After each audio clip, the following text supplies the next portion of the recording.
Right. Do it. And we're officially live. Welcome back to episode 19 of the Irish Whips and Arm Drags podcast. We'll be talking about WrestleMania predictions and all relevant IWC news. With me, my co-host, Jerry Sills. What's up, bro? Having a blast. After And we watching got- JCW, but no spoilers. No spoilers. What's up, Brendan? Our Whoop whoop.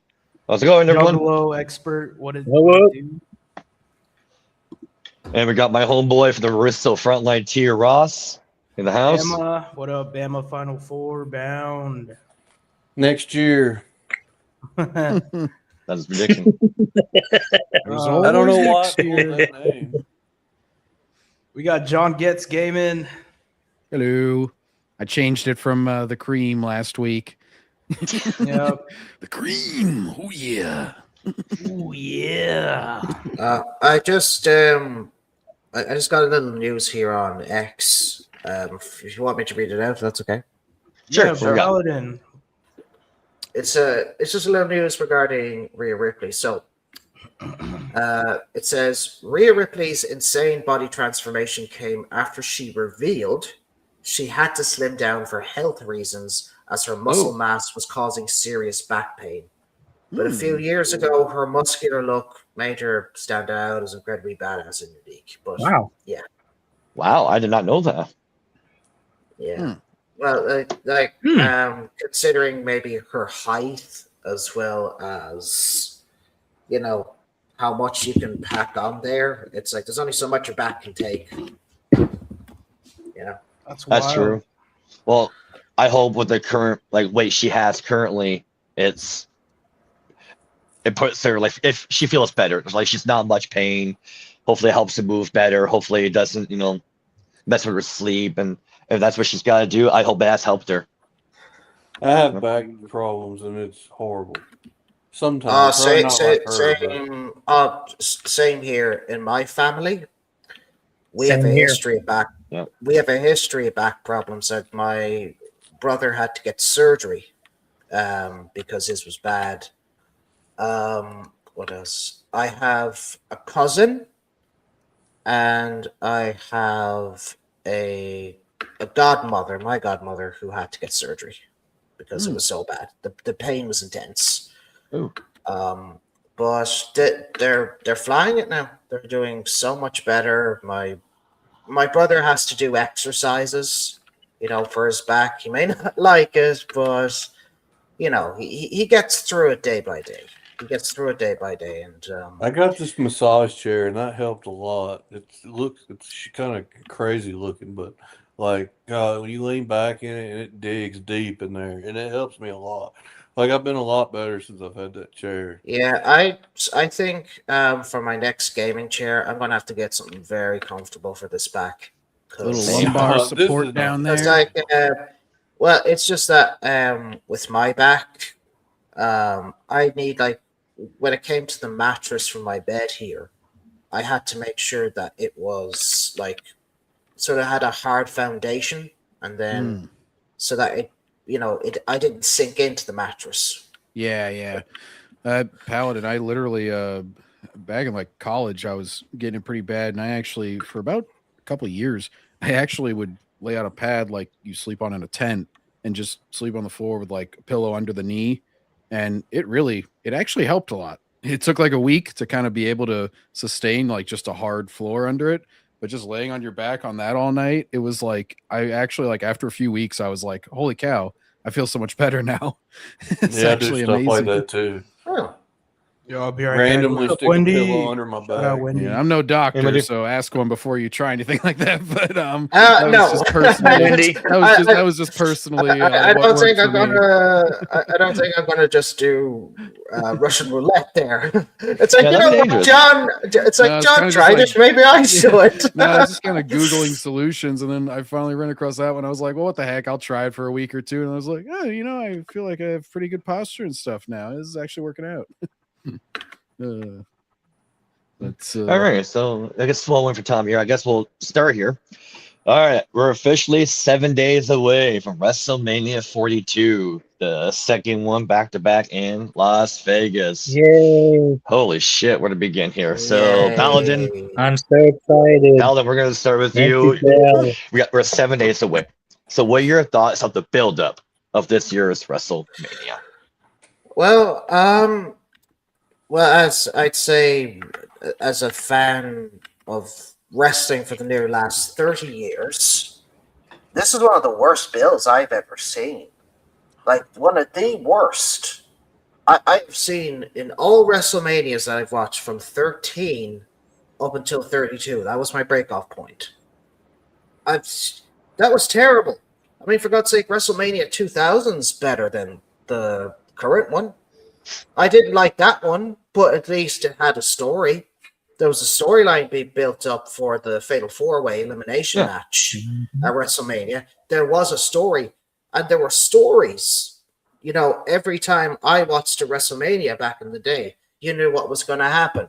You know, like say between Brett and Austin, who's going to submit, or between Sid and Undertaker, who will be the champion now after being back and forth at each other and big brawls happening.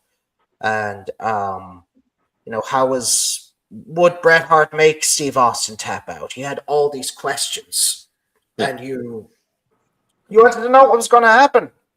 You know, each and every WrestleMania, I would get the tape, you know, no matter what tape it was, my friends gave me.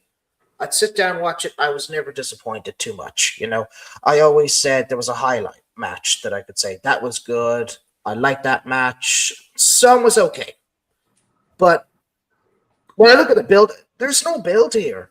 Where are the stories? Where's the, like, how this came to be? How did these wrestlers come to fight?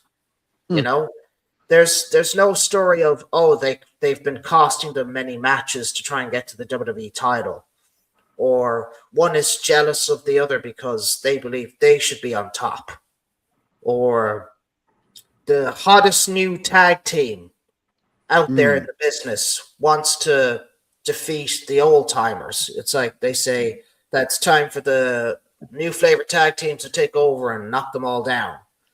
You just don't have anything here. Like, I'm looking at the card. Like, I've seen the card. There's nothing here worthwhile that I'm drawn to. You know, I look at each individual match. It looks way too predictable. I can already kind of predict what's going to happen. Whereas back in the day, I had no idea what was going to happen. I'd be sitting there Agreed.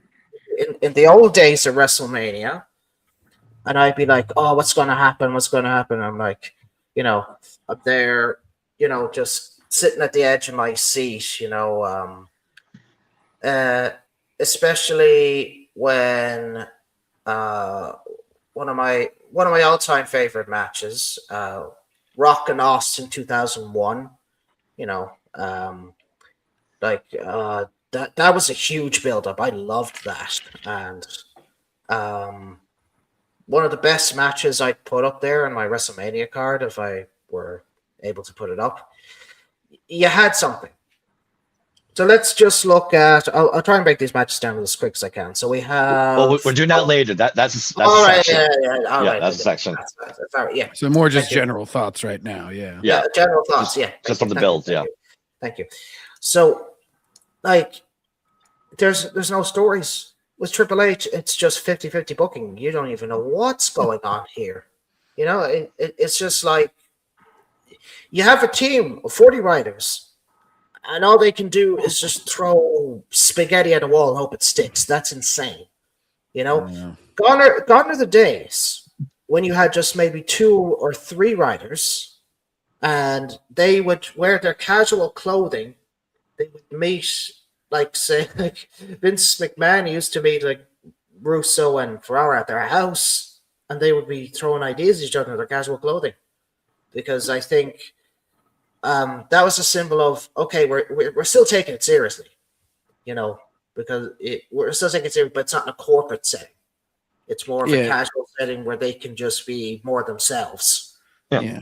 Well, there's When you- appearing to take it seriously and actually take it seriously. You know, you can do all the pomp and circumstance, but then the result speaks for itself.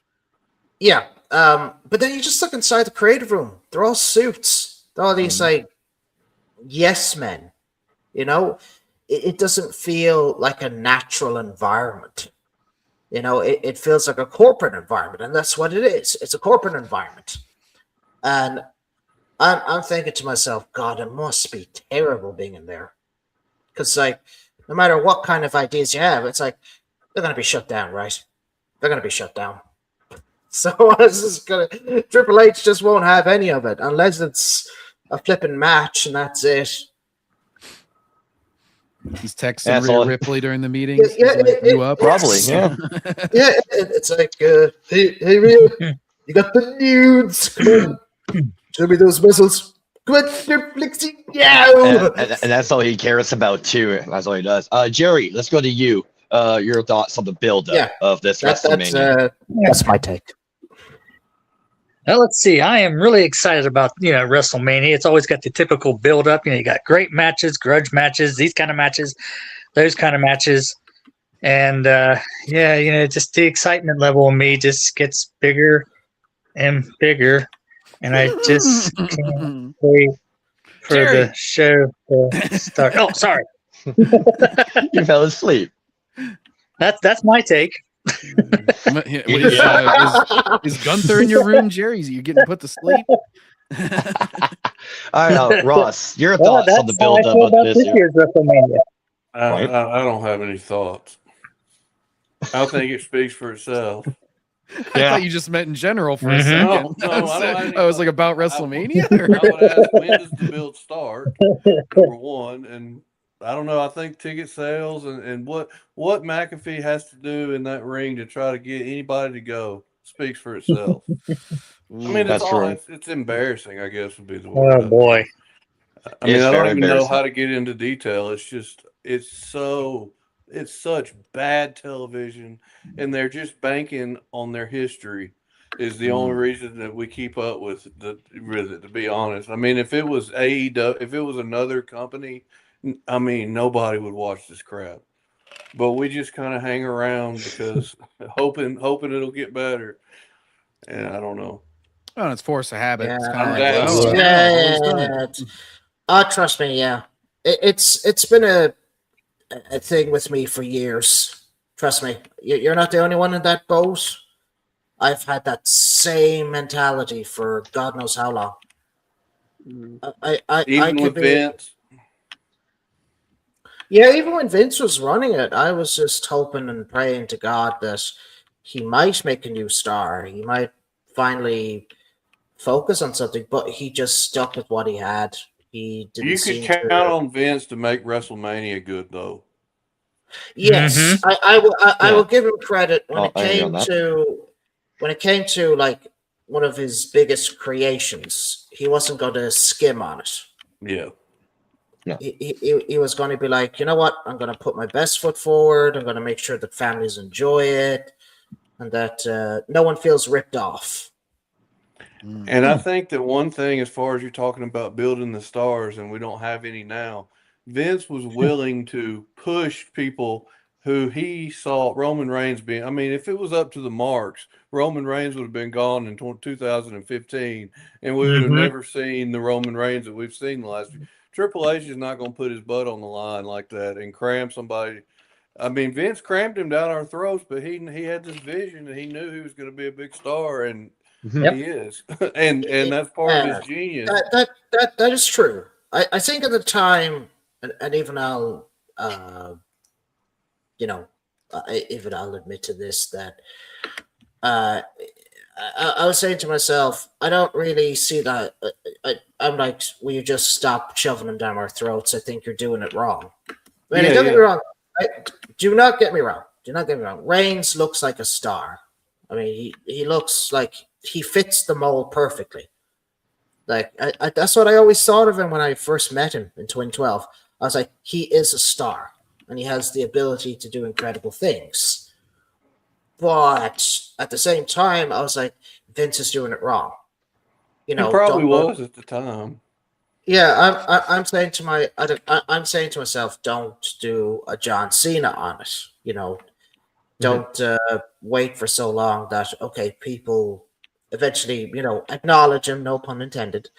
Um, so eventually, when he found his footing, people realized that yes, you've come a long way, and we respect you for that. Mhm. Then the tribal chief was born, and I got behind it. And that's telling. And you If have to stick your neck out there. And I don't think Triple H likes to hear negativity. Obviously not. He's already blaming other people. Vince didn't give a damn what anybody said about. I mean, Mhm. that was maybe his negative and his, maybe it was good and bad in certain situations. But sometimes when he was stubborn about what he wanted, it was really for the best. Sometimes it wasn't, but and Roman Reigns is a perfect example of it of when it was kind of. But that created a new star, and maybe Triple H sort of tried to do that with Gunther. he tried to, it's a case of he tried, he couldn't, he failed. Just get in the gym and then we'll talk. If you're it's a case of with Gunther. I understand. Okay, he did great when he lost that stubborn weight that he had, but he could expand on it, make himself more muscular, look more that's his biggest intimidating. problem, I think. That's true. So John, let's go to you. Let's get John's take here. Yeah, Let's get John's take here on the build up here.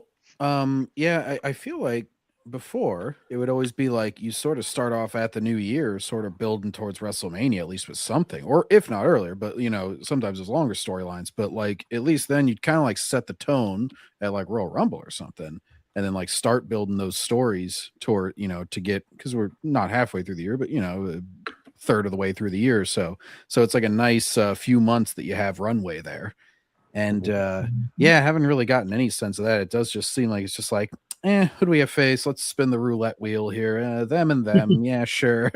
And also like stars would be made there. Like you'd have your first big moment there. Get over in, as far as sticking with people, like you mentioned with Roman, I mean, I think of like The Rock or something where it's like you don't give up on the person. You maybe give up on you retool, you redo the gimmick, you tweak it. Ringmaster to Austin, just Stone Cold. Yeah. And so like you can certainly respond to the crowd without giving up on someone. But yeah, just like kind of like being like, all right, they didn't work. Let's try another It's like, okay, well, that's kind of half-hearted, and you need to think long term because trust me, as a One Piece fan, people get invested long term.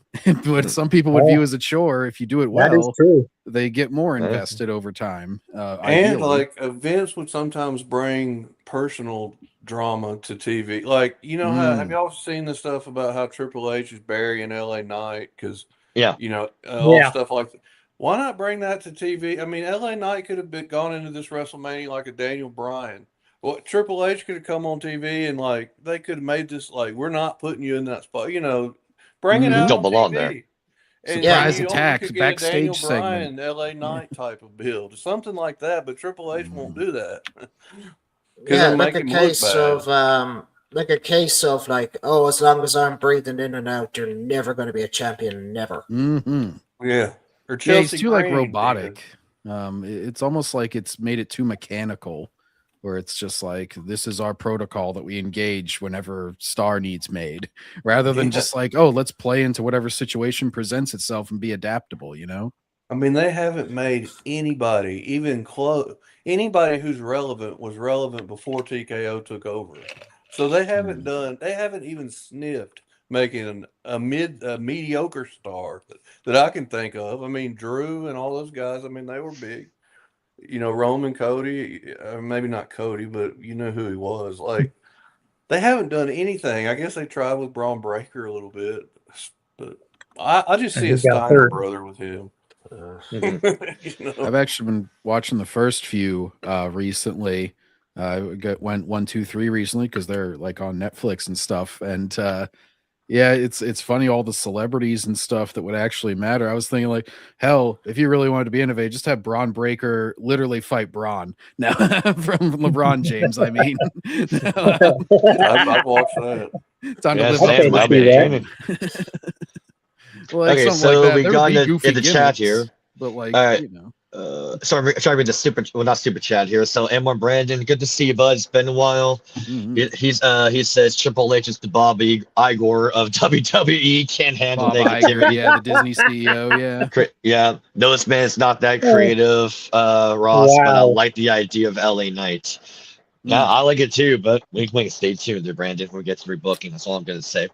Mm-hmm. As for my opinion of the, oh, geez, I think we all thought last year's build was horrendous. This tops it. Like, it's bad when fucking TKO and ESPN in the final 2 weeks are now getting involved. That's when you know, A, you fucked up, and B, you suck at your job. Now, the upper ups above you now got to get involved. That's a desperation act to try to sell tickets. And as for tickets, we might as well talk about last night on SmackDown. Pat McAfee announced that from now until Monday, the Saturday tickets are going to be 25% off. For fuck's sake. Again. Wow. Well, and dude, I feel like I actually just saw something on this where they're basically they don't have as lively as a crowd because they're selling to these whales. I'm not talking about somebody being fat. I mean like whales is in money. It came from mobile gaming where you want the whales because they're just it's a few people that are gonna spend a shit ton of money, and they priced out. And actually, going what you guys were talking about, Vince. That was apparently one of his big things is he wanted a family to be able to go like even to WrestleMania, at least in the cheaper seats. And they kind of gotten away from that for sure. They sure have. I think they've lost their core. We always say, or people always say, you can't lose your core audience. I think they have lost their core audience at the arenas for those. You look in the stands; these aren't the same fans that were there 10 years ago. Or however long. These are people that almost don't even know how they're supposed to react. It's like they're just people that are going out to an event, but they don't really follow the product that much. To take their selfies. They don't boo and cheer when they're supposed to. It's like Influencers. bringing non-soccer fans to a soccer match. They don't know how to react. Yeah, that's like a dog looking for cat food. It just doesn't make sense, Well, dogs love Brandon cat says WrestleMania is going to be terrible. Looking forward to the shit show. You know what, Brandon? I agree, because on Saturday and Sunday we are doing a watch along to it, and we're all going to shit on it and do our own commentary for it. That's the only thing I'm excited for. How long until people were like, okay, this is a 2-night thing? Who would want to go to just night one when the main event is on night 2?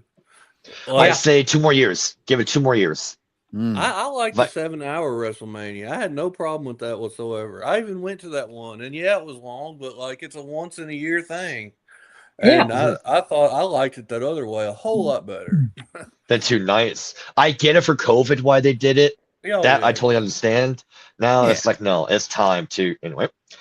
All right, now speaking of night 1, we're gonna go over the night 1 card. Oh, before I do, Brandon says H might get fired. I hope so, Brandon. I hope so. Hey, all right, that's my prediction. Man, he's got to go. Hey, ho ho. That was my prediction. He's got to go. Yep. All right, so again, if I'm right, I will laugh at you all. I'll be like, I was right. Fuck you. I predicted SummerSlam, post SummerSlam. Fowler predicted post WrestleMania. So we'll have to see.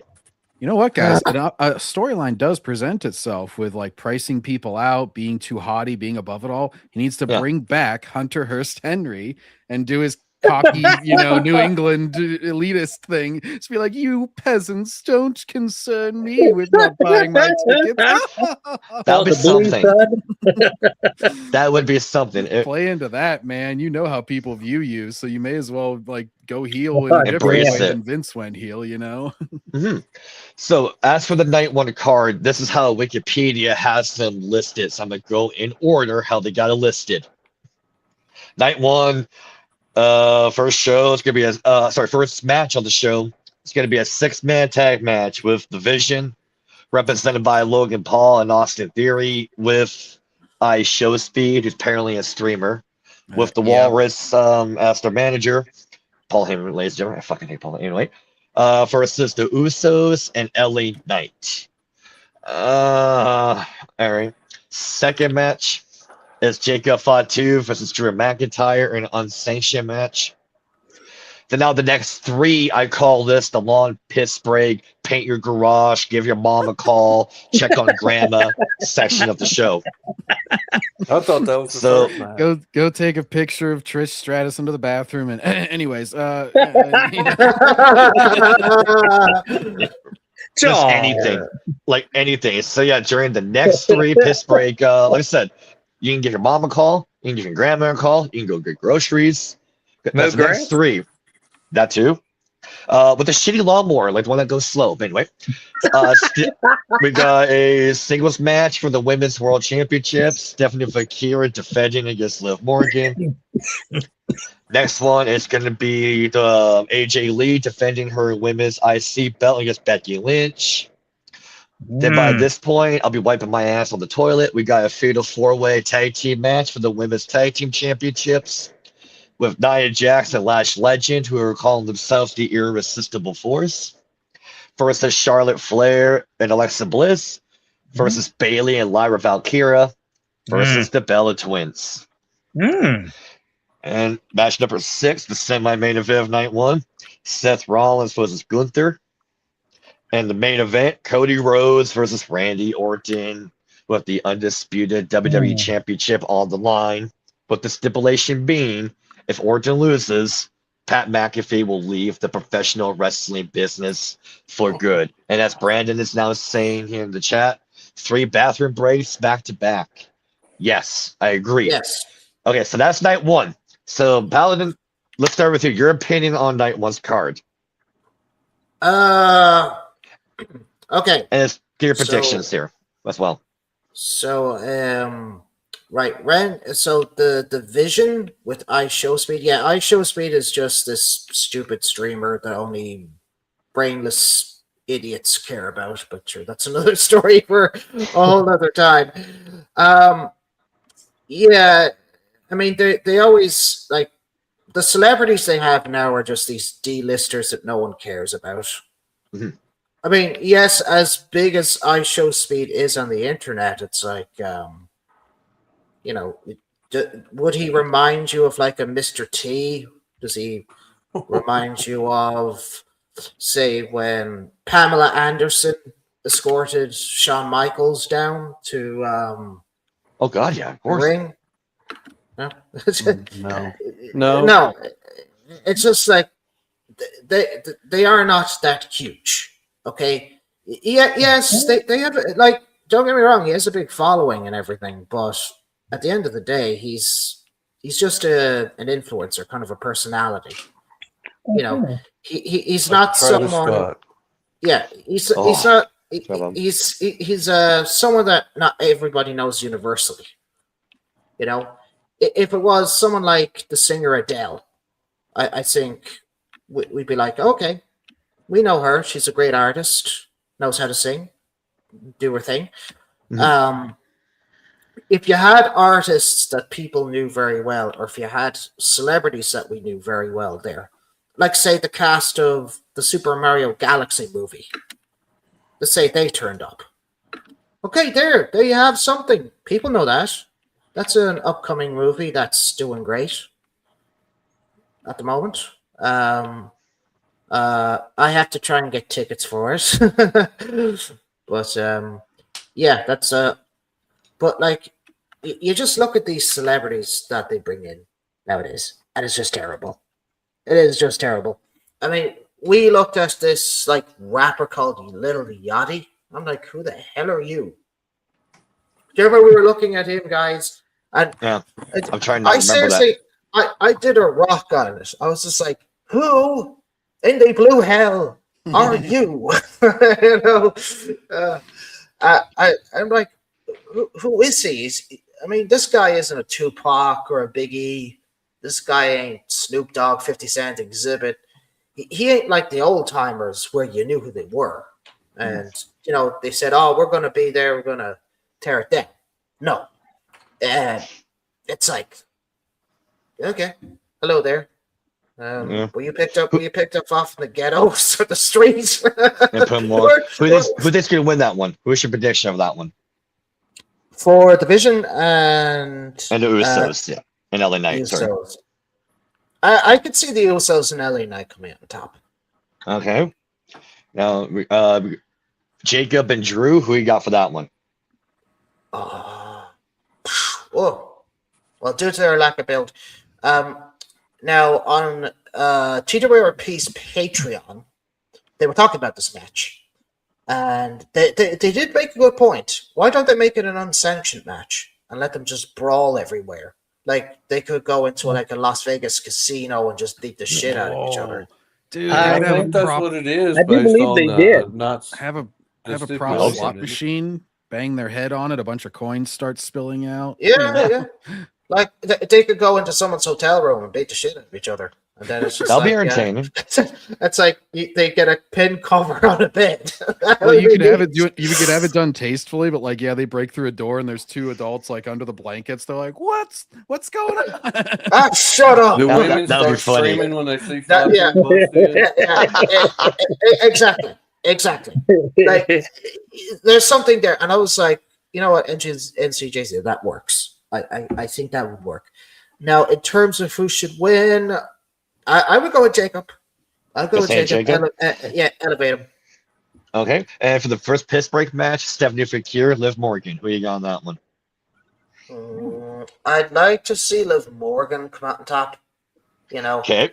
But NC and JC on their Patreon, they were talking about this match, and they said that you know the way they did, you know the way that incident with the two bumps in the head. Yeah. And Oh, how yeah, Stephanie was being so vicious. Well, what they could do during that match is that Stephanie won't stop attacking Liv Morgan to the point where the bell has to be rung. Like she wins by disqualification, but like Stephanie's just still hammering away at her. Like she won't stop. So it's kind of like she's losing her temper, losing her cool. And you could work on something like that. Yeah. So it's not like you'd make Liv Morgan look bad. It'd be just like Stephanie's just incensed. She's like this person possessed on destroying. You know, you could do something with there. So, but my prediction, or I know that's theirs, but mine would be I'd go with Liv Morgan. All right. AJ Lee, Becky Lynch. Who do you got for that? Oh, I hate the two of them. But Yeah, pick I one. suppose I think I take Becky Lynch over AJ Lee any day of the week, to be honest. right. And for the Fatal 4-Way Tag Team match for the women's tag belts, who do you got? Who are the teams? Nia Jax, the Lash Legend, Charlotte and Alexa Bliss, Bailey and Lara Valkyra, and the Bella Twins. Jesus. I know. What? That's Hey, sorry. you know- I was thinking of. I was just imagining these great wrestling moves in my head. Sorry. Maybe Nikki will get bounced off the mat a few times and give us some entertainment. You know? That's what I was saying. Yes.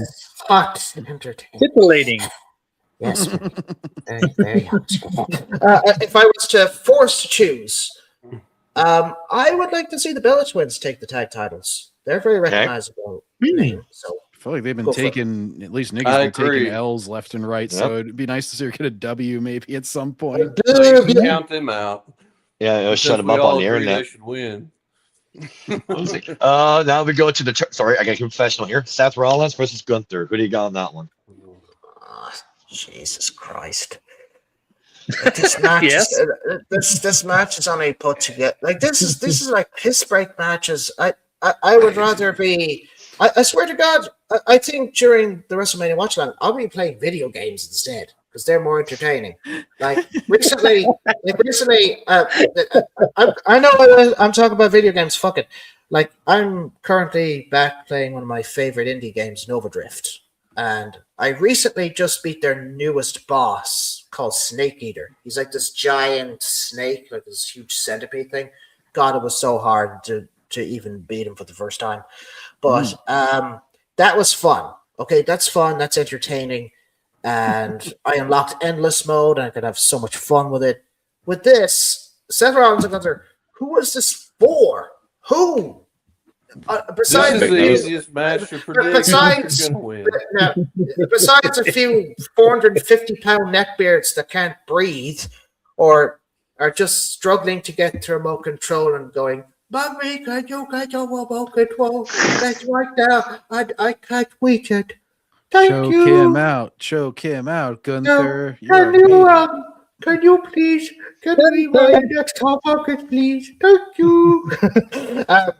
To be honest, if I had to choose, Yep, I'd say yeah, pick. I'd say end that little chainsaw. End him. Gunther, take it. That's a Fuck good. it. Okay, now. Do you want it to That's- end in a choke out for Gunther? Oh god, that's probably gonna be the finish. That is probably gonna be the finish. I don't So- care. I would It rather should see. be probably. I'd rather Yeah. Seth be choked out. Be Ah. funny. All right, now the main event for night one: Cody or Randy. Who do you got? Orton, 15-time champ. You That's know, a predict- Cody can disappear for say a few months. He comes back and becomes a heel. It's time. Mm. I think Okay. I think even Jerry, who's a huge fan of Cody's, agrees with that. Why don't we do I our don't- night I one agree. card? Why don't we do our night one cards after night one? Like Yeah, our we could to personal. present. Yeah, That okay, way yeah, it's we can do not that. long. It's not too long. Okay. Because I separated mine with night Okay, one yeah, and we can night do two. that. Okay, so who would like to go first? Then I can go first if you guys want. All right. Okay, I'll go okay, second. guys. So, all right, so Paladin, your main eventing for night one. Okay, so before I name my night one, I got a few notes to mention for the background.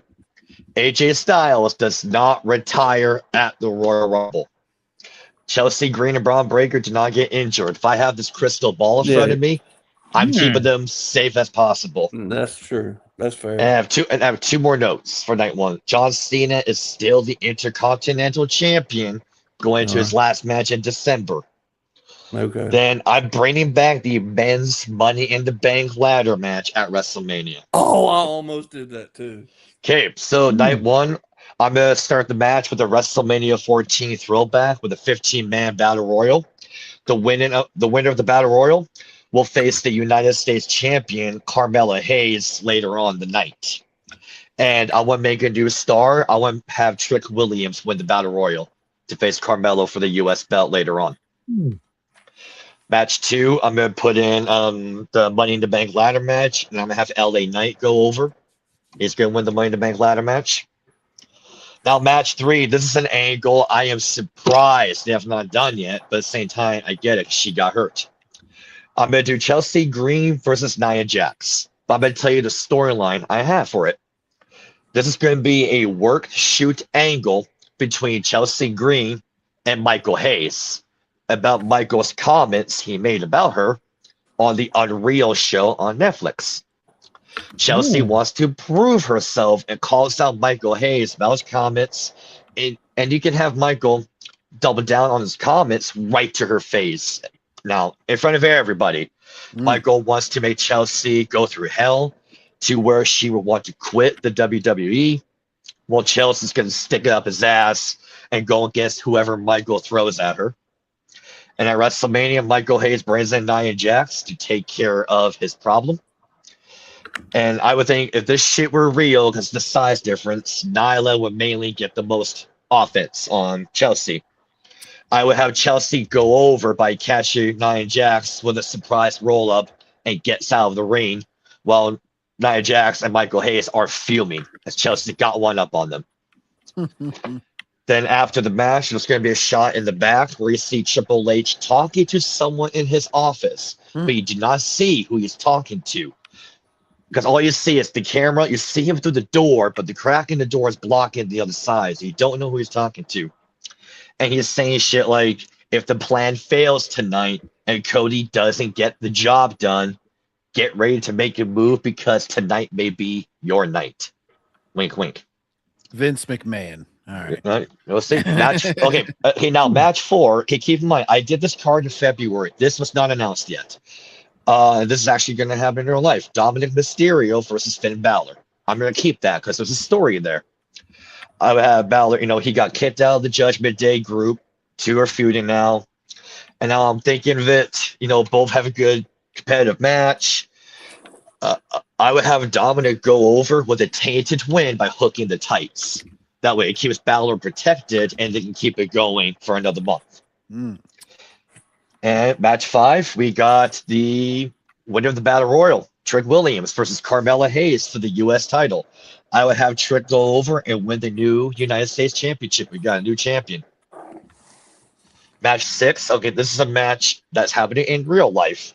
Liv Morgan versus Stephanie Fakir. Okay, this is kind of tough, so I thought, you know what? If Stephanie wins, there's no story. If Liv wins, you have a storyline with her and Raquel for the future. And because of that alone, I'm going to have Liv Morgan become the new women's champion for Raw. For that one. Okay, before I go into the next one, Chris, I don't know who now the host is to bring you back. I've seen her backstage, but I don't know if any one of us can do that since Tommy had to leave and take a call. I don't know, Jerry, if you can. I don't know how you do that. Jerry's a boomer. Don't ask him to do stuff. And I'm looking at my phone here. It's true. I'm Uh, old. I don't see. I was just gonna ask actually, Jerry's like, how's the hype for this compared to WrestleMania 3? Oh, different. Okay, Chris says no worries, he can wait. All right, I'm gonna keep going here. So now, my semi-main event, I'm gonna do a grudge match between Drew McIntyre versus Nick Aldis, and I'm thinking the storyline for this. Cody beat Drew on SmackDown for the belt, and I'm thinking Drew will completely snap, and he storms backstage, and he proceeds to kick the shit out of Nick Aldis, leaving him bloody, blaming him for losing the belt, as Nick was the one after Elimination Chamber who booked the match. And if this shit were real, Nick, as a man, as a husband, he's not going to take that laying down. So throughout the weeks, it gets more personal between the two, and the match is made for WrestleMania. And I'm thinking it's not going to go too long, and I would have Drew go over by referee stoppage. But Drew keeps the beatdown going after the match until the officials get him away from Nick, and it's going to be announced on SmackDown that Drew is suspended due to his actions at WrestleMania. Now, I did that because behind the scenes, he's getting ready to go shoot that Highlander movie. That way he's written off TV for the suspension. Match 8, Nice. okay. Cody Rhodes versus Randy Orton. So, what I would do here, so Cody beats Drew on SmackDown. I'll just do a quick build-up here. Randy wins the Rumble. Throughout the build-up to WrestleMania, we see Randy slowly becoming obsessed with winning the title, tying Triple H's record. But you can have some fun with this. And you can do an angle on SmackDown where you see Triple H talking to Cody Rhodes, and he's having a private conversation, not knowing the cameraman catches him. And you can see Randy behind the cameraman is just like leaning, he's listening to what they're saying. And Triple H is telling Cody, I don't want this guy to win. You can do whatever it takes to keep that belt.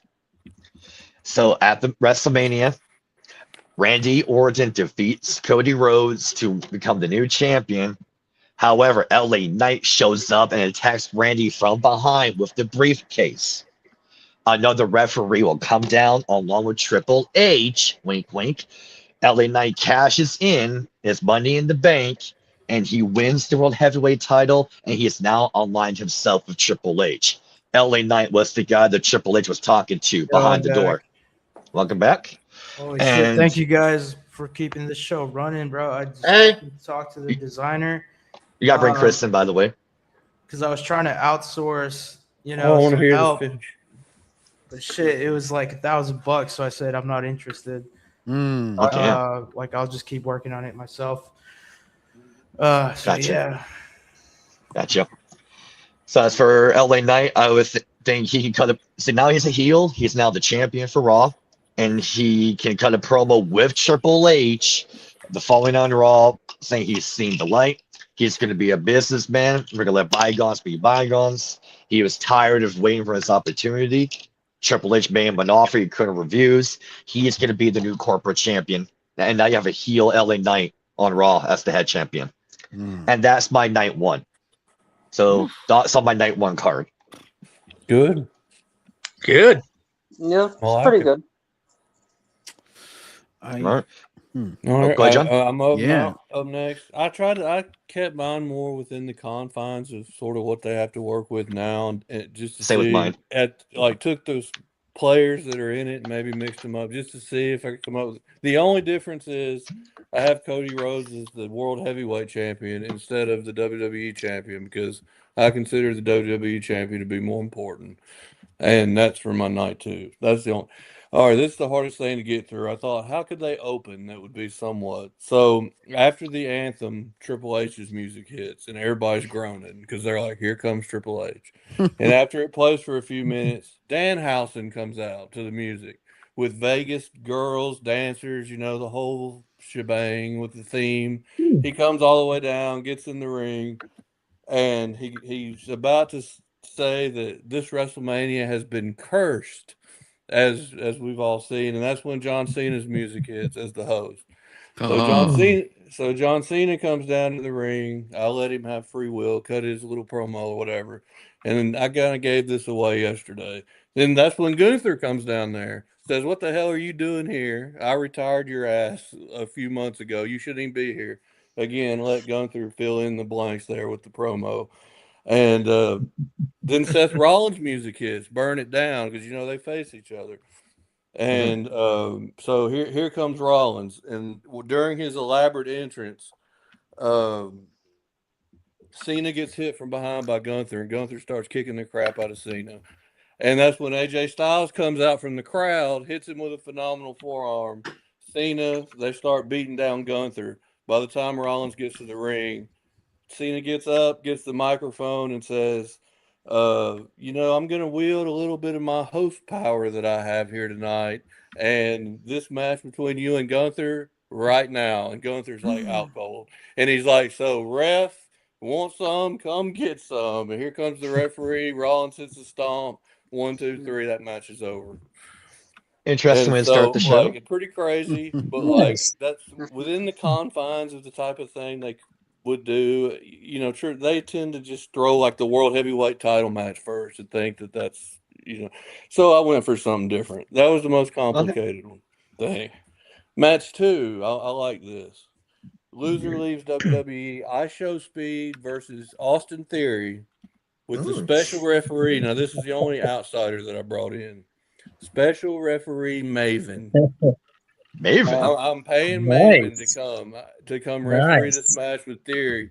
And during the match, Theory is constantly belittling Maven, just giving him the business basically. But Maven, he's cool and he's gonna ref it fair and square. So Theory wins in the end, obviously, because I Show Speed.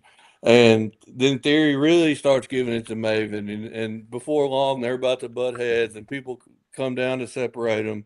And I'm giving Maven, and this is going to build up to Maven having one match in WWE at SummerSlam versus Austin Theory. Just as a undercard, mid-card thing. So that's match 2. That's match 2. Match 3, because I'm not good with the women, I just left the 4-way just to get them all out there, and I'm putting the straps on the belts. Whatever. Match 4, I have. What was that about straps? Huh? Like you said, I'm gonna put the straps on the bellas. I was like, what was that about straps? Well, I know I've got to have the women on there, so that's as good as anything. Whatever. Go to the bathroom during match 3. The match 1 and 2 was a lot. So, so match 4, Andre the Giant tribute body slam match from hint back to WrestleMania 1 between Bronson Reed and Oba. Just a simple, whoever body slams, the other one wins. Just like WrestleMania 1 with Stud and Andre. Oba wins, and Oba does the little picture with this Andre statue. Good moment for Oba. Match 5 is the U.S. title's vacant. I would be on a tear to make that thing somewhat more important. And I would just have a one-on-one with Trick Williams and Rusev because I want to maybe get some more out of Rusev. Try to get him back because And most people would probably assume Trick was going to win, but no, I would have Rusev go over and try to make him look I like that. tough. Maybe just hold that accolade. So that's match 5. I like one-on-one matches. That's Yeah. pretty obvious in my. And match Nothing wrong 6 with is that. the AJ Lee Becky Lynch, and I'm like, all right, I'm going to keep that. And what can I do? I'm pretty proud of this one. Let me just go ahead and put it out there. This What do is you an got for us? I quit match for the Intercontinental. Ooh. First ever, you know, they love to say first ever. I quit, I think, anyways. Women's I quit match. They both have submission finishers, so at some point after they've wrestled for too long, women are down. Becky Lynch is outside the ring, and AJ Lee, they're both just pretty much out of it. Gunther comes down and chokes Becky Lynch, puts Becky Lynch in that sleeper because he's pissed about what happened with Seth Rollins in the opening thing. I mean, he's got, the sleeper's not too dangerous, but he's got her in it. And this is shocking because a man and woman. And then Rollins comes running out, and of course the ref has to stop the match. And Rollins comes running out there, but before he can get there, Gunther escapes through the crowd. And so I'm figuring this puts major heat on Gunther. Oh yeah. So that's how I tried to make that match something.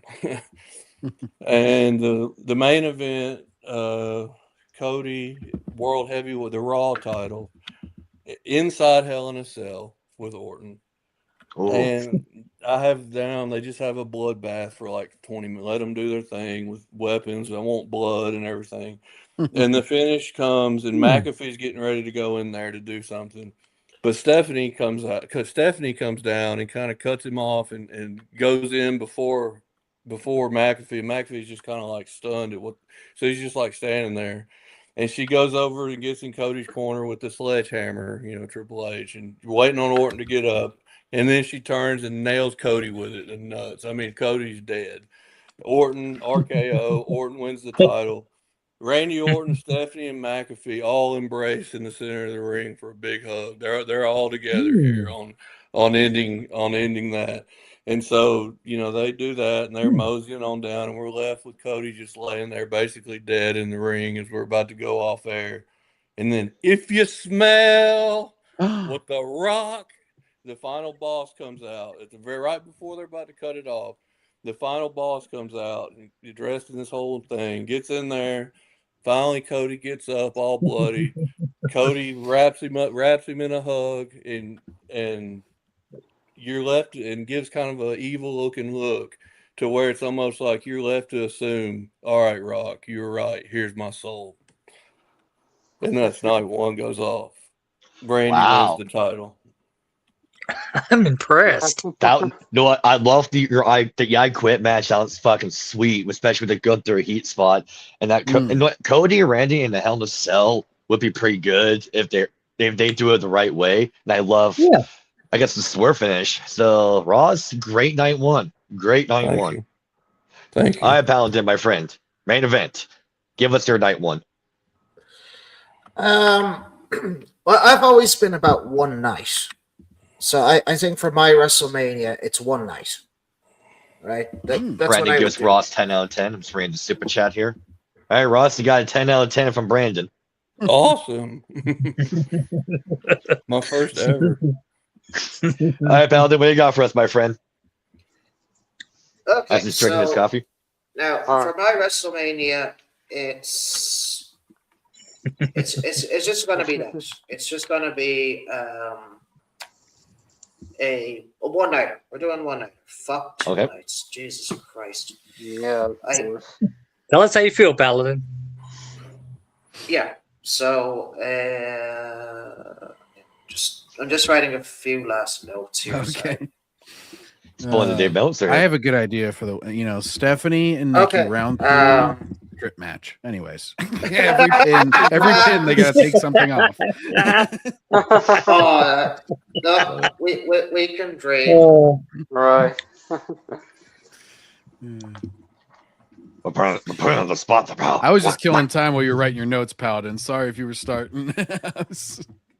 Yeah, I'm just getting one last thing prepared. And we'll be making some iced coffee. Oh, and Stephanie could turn heel by doing the devil's kiss until Booker T literally passes out, and they do like a fake like heart attack for him. You know how he always does the and she does it too long, and Booker goes and he falls over. Like, Stephanie, why? They killed him. There's a big stain in my pants. That's her heel turn. Oh, She puts man. Booker T in the hospital, and then, Right. So I guess me and Ross are competing night 1 versus night 1 and night 2 versus night 2. Then okay, we got competition for you and Yeah. I. Battle the frontline members, basically. honestly, that night one sounded better than the whole event for the All other right. one. So here's my shit. card. Here's what I got. So for I think to open my night would be the Paul brothers versus the Usos for the tag titles TLC. Oh wow. Because it's just with the Paul brothers, they have great athleticism. You've got Logan Paul, who's just got the complete package. He has it all. And then you have Jake Paul, who's done boxing, and for like the video packages, you could see them training, you could see them taking it seriously. Then you could have like the Usos to say, oh, they're not experienced enough. They're not, tough enough. I mean, have they been doing this for years? No, they haven't. Have they been doing this for X amount of time? No, they haven't. They're just these two wannabe celebrities just diving into a world they don't understand, And then, they take shots at them saying you're just a bunch of drunkards at conferences. Oh, so you want to call, stuff on us? What about your little refreshments at conferences? Sounds like you're not acting very professional, Or how's those DUIs coming, boys? Did you get nice mug shots? And yes, And they would take shots on them too. Yeah, and get the Usos to take shot about the Japan incident for Logan Paul. Take shot at that. But you could also take shot at like, oh yeah, you ruined Naomi's chances of ever becoming a true women's champion when you forgot the condom, if you know what I mean. Take shots of that. There you go. And it's getting very tense between the two teams. They are ready to almost tear each other apart. And you could have one of the, I would have it on Raw, one of the go-home aspects, just 6 days. And I'd have it on Sunday. No, forget Saturday. Scrap that shit. So 6 days before WrestleMania, they are just going to brawl it out. They're going to just tear until like security has to break them up because this is a huge investment. So in match 1, we have the Paul brothers versus the Usos for the tag titles TLC, and you will get to see them do like great spots. They can use their ladders, the chairs. They can do, they can work a great program. Even if they don't like each other too much, that still makes for good TV. Mm-hmm. For this, I have the Paul brothers go over. They win the tag titles. So they'll take it from the Usos. Yeah. Okay. Next, I would have for the Intercontinental title, Obafemi versus Penta. I would have Obafemi go over in this. This is a no question. This match would be squash. No less than 5 minutes. Obafemi proves his dominance, and he gets his foot in the door. He gets inside. Obafemi's open for business. He has the Intercontinental title, which would be a great stepping stone for him. So I'd give him that. For my next match, I would have Trick Williams versus Sami Zayn for the U.S. title. Trick Williams goes over, so he gets that title, and we can work a program with him from there. So you have two champions that, can really move forward. Next. I like that. Brandon says Usos can take shots at the crypto scams. Yeah, I like that. What is it? Paul coin? Logan coin? I like that the out? Oba squash. Man. Yeah. Squash. It's like scam coin, whatever. Again, you can just do, again, great stuff here.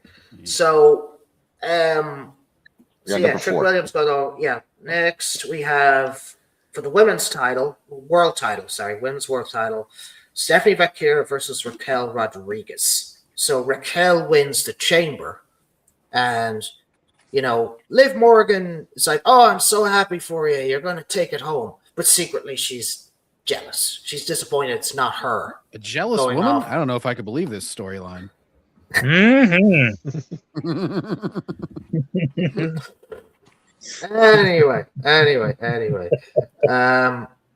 Anyway. So from there,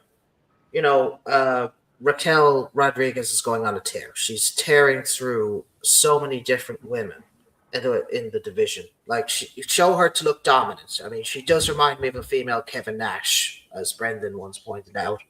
So and she's a fan of Kevin Nash, so it kind of suits. So you just see her dominating opponents, week by week, and she's just entirely focused on the women's world title. As for Stephanie, you could have her going through tough hurdles, I think, with her matches, just to kind of show that Raquel will not be a pushover come WrestleMania. It will not be. So on the day, I would have Raquel go over. No questions. 7 good minutes for a match. She just completely overpowers her. Overpowers Stephanie. 1, 2, 3, done. So there's your new champion. I like that. Yeah. Same. Then for the women's championship, I have Jade Cargill versus Tiffany Stratton. So Tiffany was injured at the time.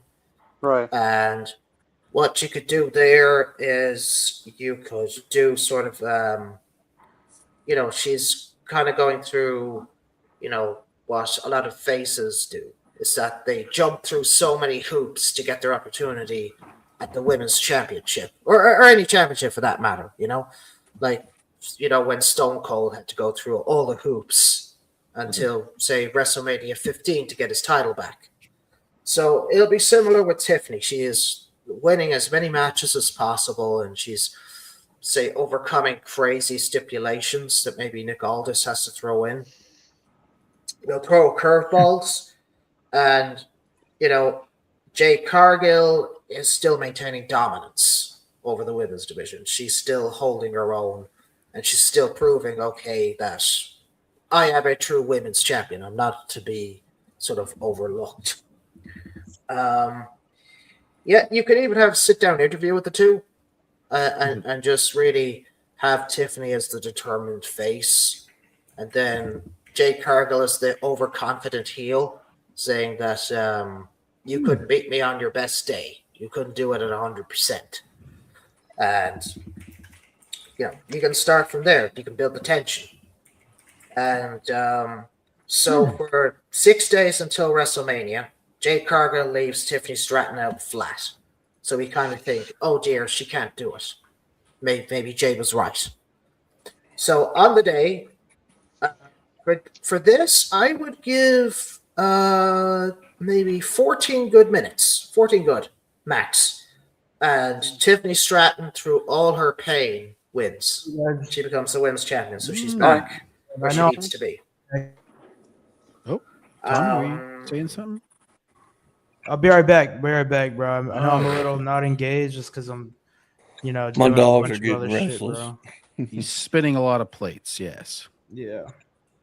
Right. We So got you. What's next, my friend? For this next match, it's Cody Rhodes doing a segment, and he's down and out about the fact that he's lost everything. He has no championship. He has nothing, and that he feels the only thing that he has left to offer is something to a wrestler that is currently backstage who may not have a place in the card. So he issues an open challenge. His challenger is Omos. That's what I would put as his challenger. And you begin to see the bursts of the Nigerian Giant. We give him something again. We have a spectacle, a new Andre. We have something that we can show to the people. You know, he has everything. You know, he's tall, he's huge, he's very agile for someone of his size. So that's what I would do there. He gets the win over Cody. Like he just squashes him like a bug. Right. Then for my next match here, it'll be Jacob Fatu versus Drew McIntyre, unsanctioned match. So I'm kind of stealing the idea from NC and JC.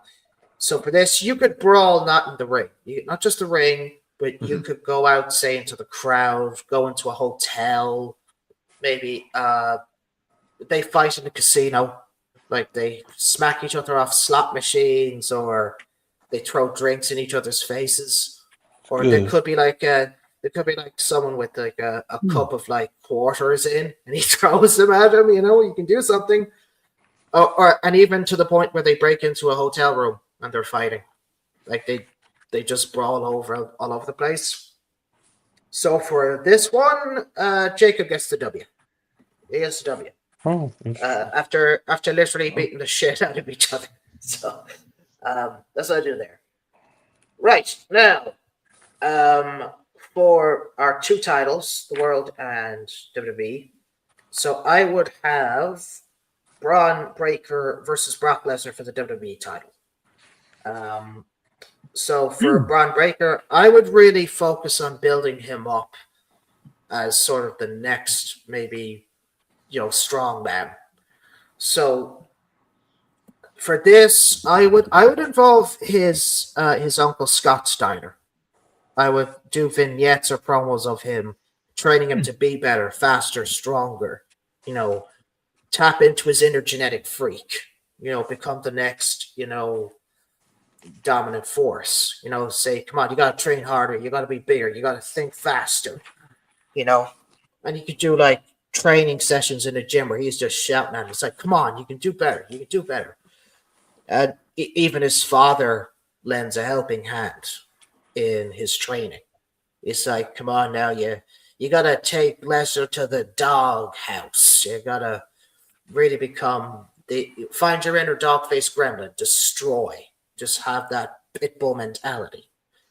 As for Lesnar, he'll appear once in a while.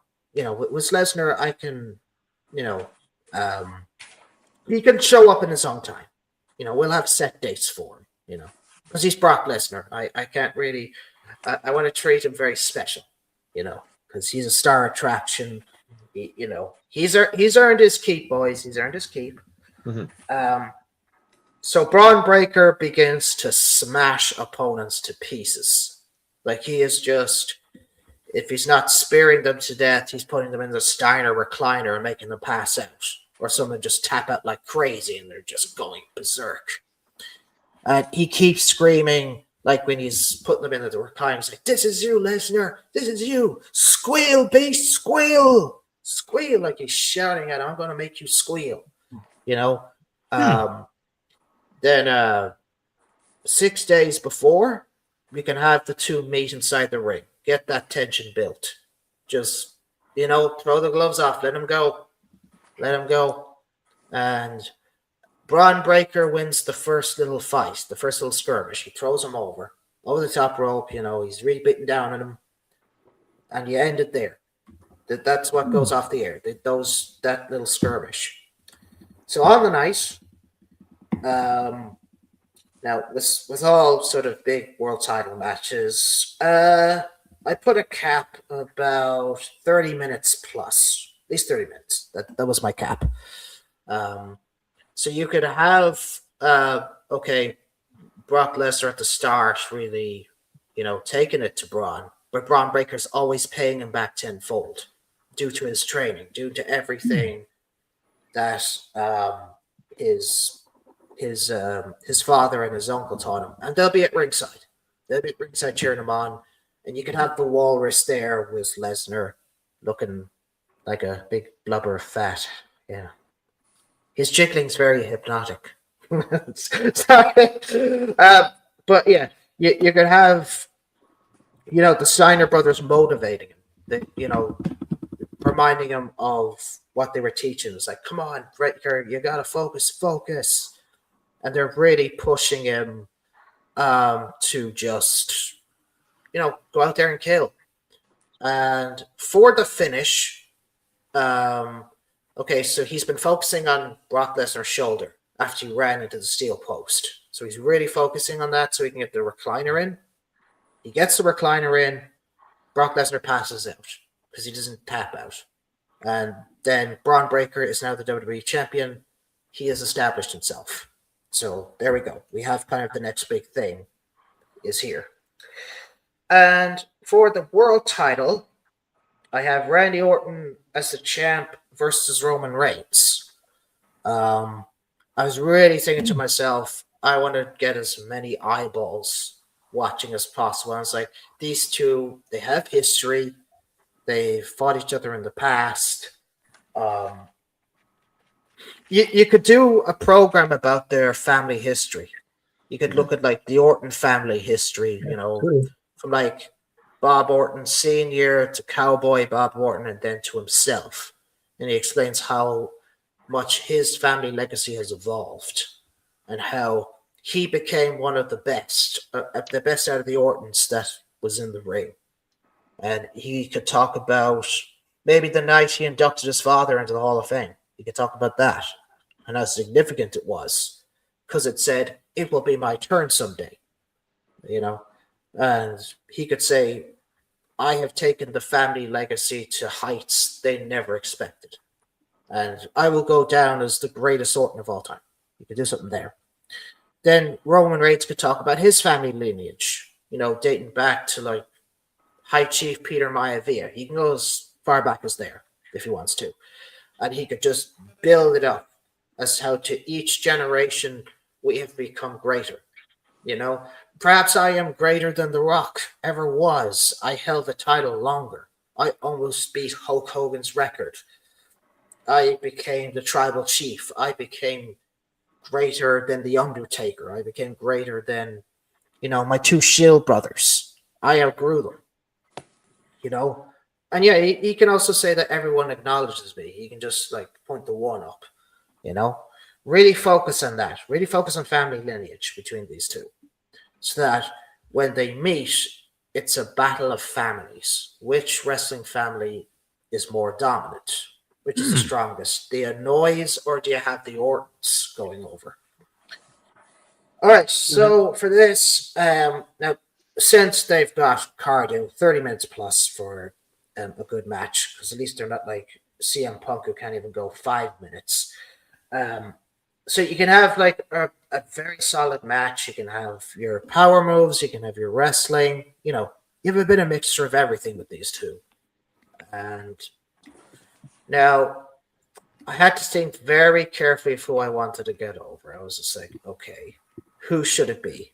And it was a tough decision. So tough to pick. But it's like, let Roman Reigns have it again. Let him start rebuilding his empire. That's what I decided to do. So that has been my entire match card. Wow. 9 matches.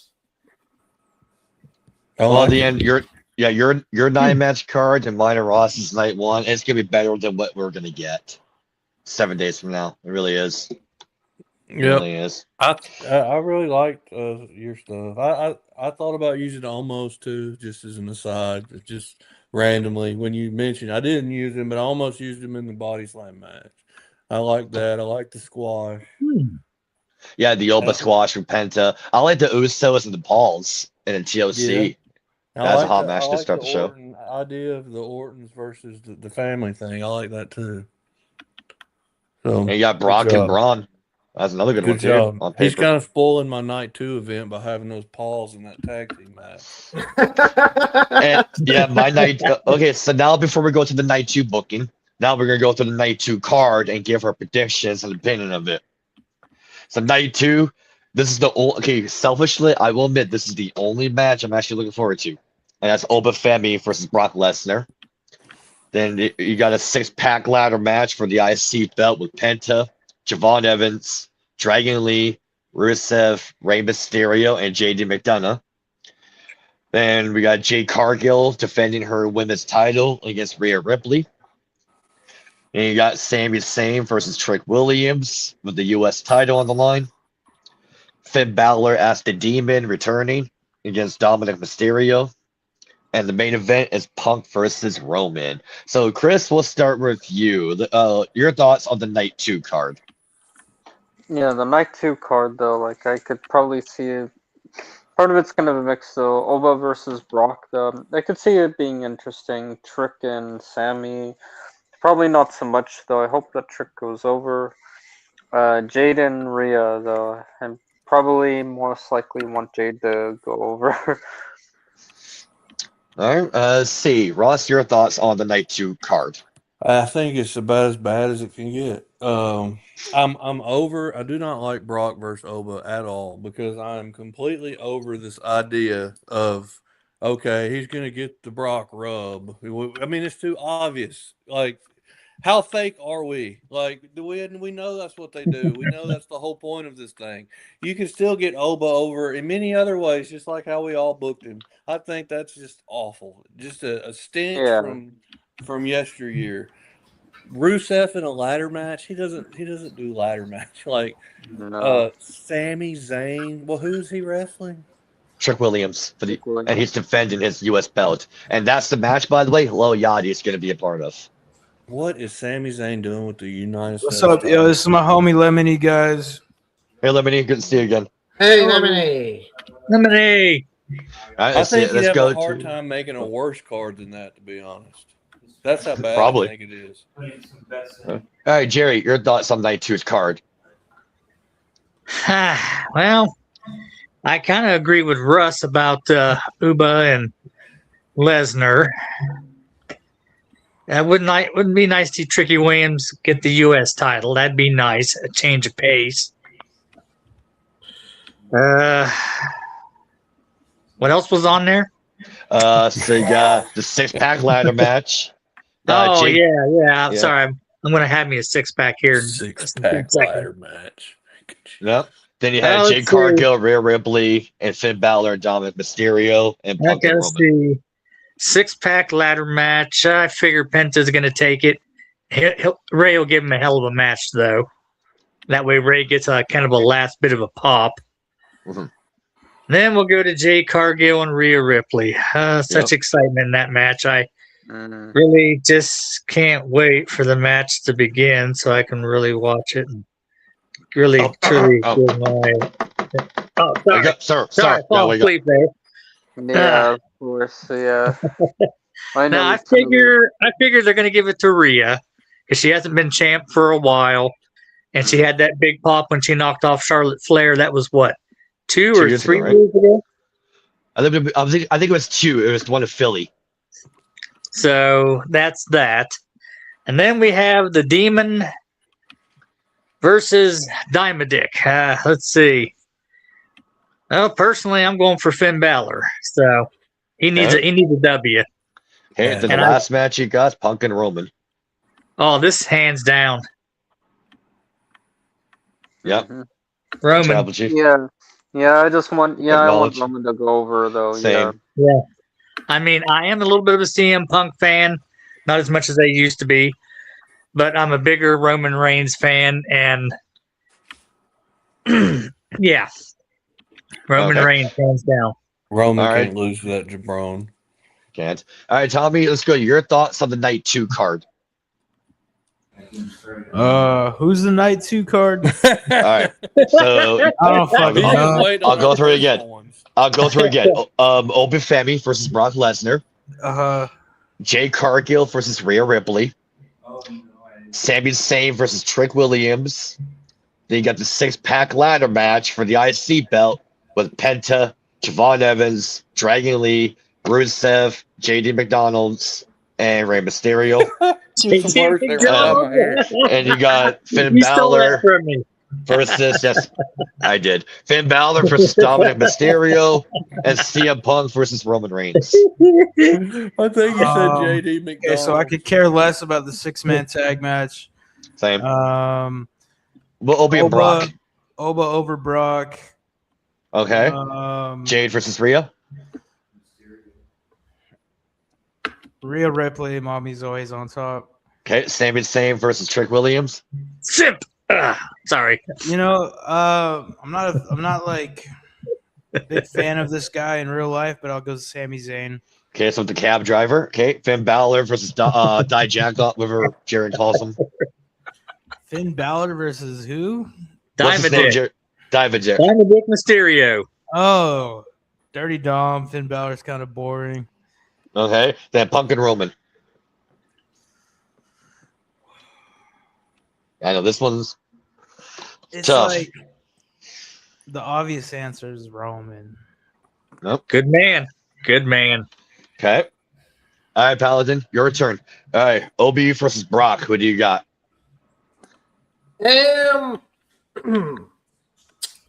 Okay, so what you could do here with Oba is okay. He may lose, but you can make him a star. He wins by losing. Okay, he gives Brock everything he has, but Brock somehow gets the win. He gets it last minute. You know, he throws the last minute F5 like, and he's just like, it took him everything, and then you get the 1, the 2, and the 3, but it doesn't make him look bad. So I go with Obafemi there. Okay, and for the 6-pack line match with Pentagon, Javon Evans, Dragon D's Nuts, JD McDonald's, Rusev, and Rey Mysterio. I'd give it to Rusev. Give him something. Okay. All right. Jade Cargill versus Rhea Ripley. Who do you got? Jake Cargill, I'm sick and tired of Rhea Ripley having titles. Piss off. Okay, the cab driver versus Trick Williams. Trick. Whoop that trick, boy. All right, Finn Balor versus Diamond Dick Mysterio. Try not to laugh when I say that. Just because he's younger and we need to focus on youth, Dominic. Okay, we got versus Roman. Roman Reigns, no contest. Yeah. Fair enough. Okay, now it's time to book. I guess me and Ross need to book our night too. Okay, Ross, do you want me to go first again, or do you I'll want to go go first for night? this time. I'll go. Okay. Mine simpler this time for night two. Right. All right. Again, sticking with the kind of WWE way they do things. You know, they'll probably bring Cena back out to start, and no craziness this time, but Cena just out there welcoming everybody. In the middle of him talking, Dominic's music hits, and we get ready for match 1. Because, you know, Dominic and Cena had a little match thing, and so Dominic's kind of disrespecting Cena, gets in the ring for his first match, and nothing really happens, and Cena just goes on. But anyway, Dominic versus Penta for the Intercontinental title match and a ladder match, 1-on-1 ladder match for the Intercontinental. We're going for a historic ladder match here. We're Razor, Shawn. I mean, I'm expecting Dominic and Penta to be able to do something here in the first match. I don't really care who wins, to be honest. I gave Penta the win just to kind of keep the Mexico thing going, and, you know, he's pretty good. So, but either way, it's match 2. You know, I'm giving them women one match. Maybe they had 2 of them. I don't remember that, but I'm cutting out a woman's match, and I'm combining it all in one. This is going to be a little bizarre, but this is going to be a tag team match. Winner takes all. Both women's titles are going to be on the line, but they're going to be paired with the other opponent.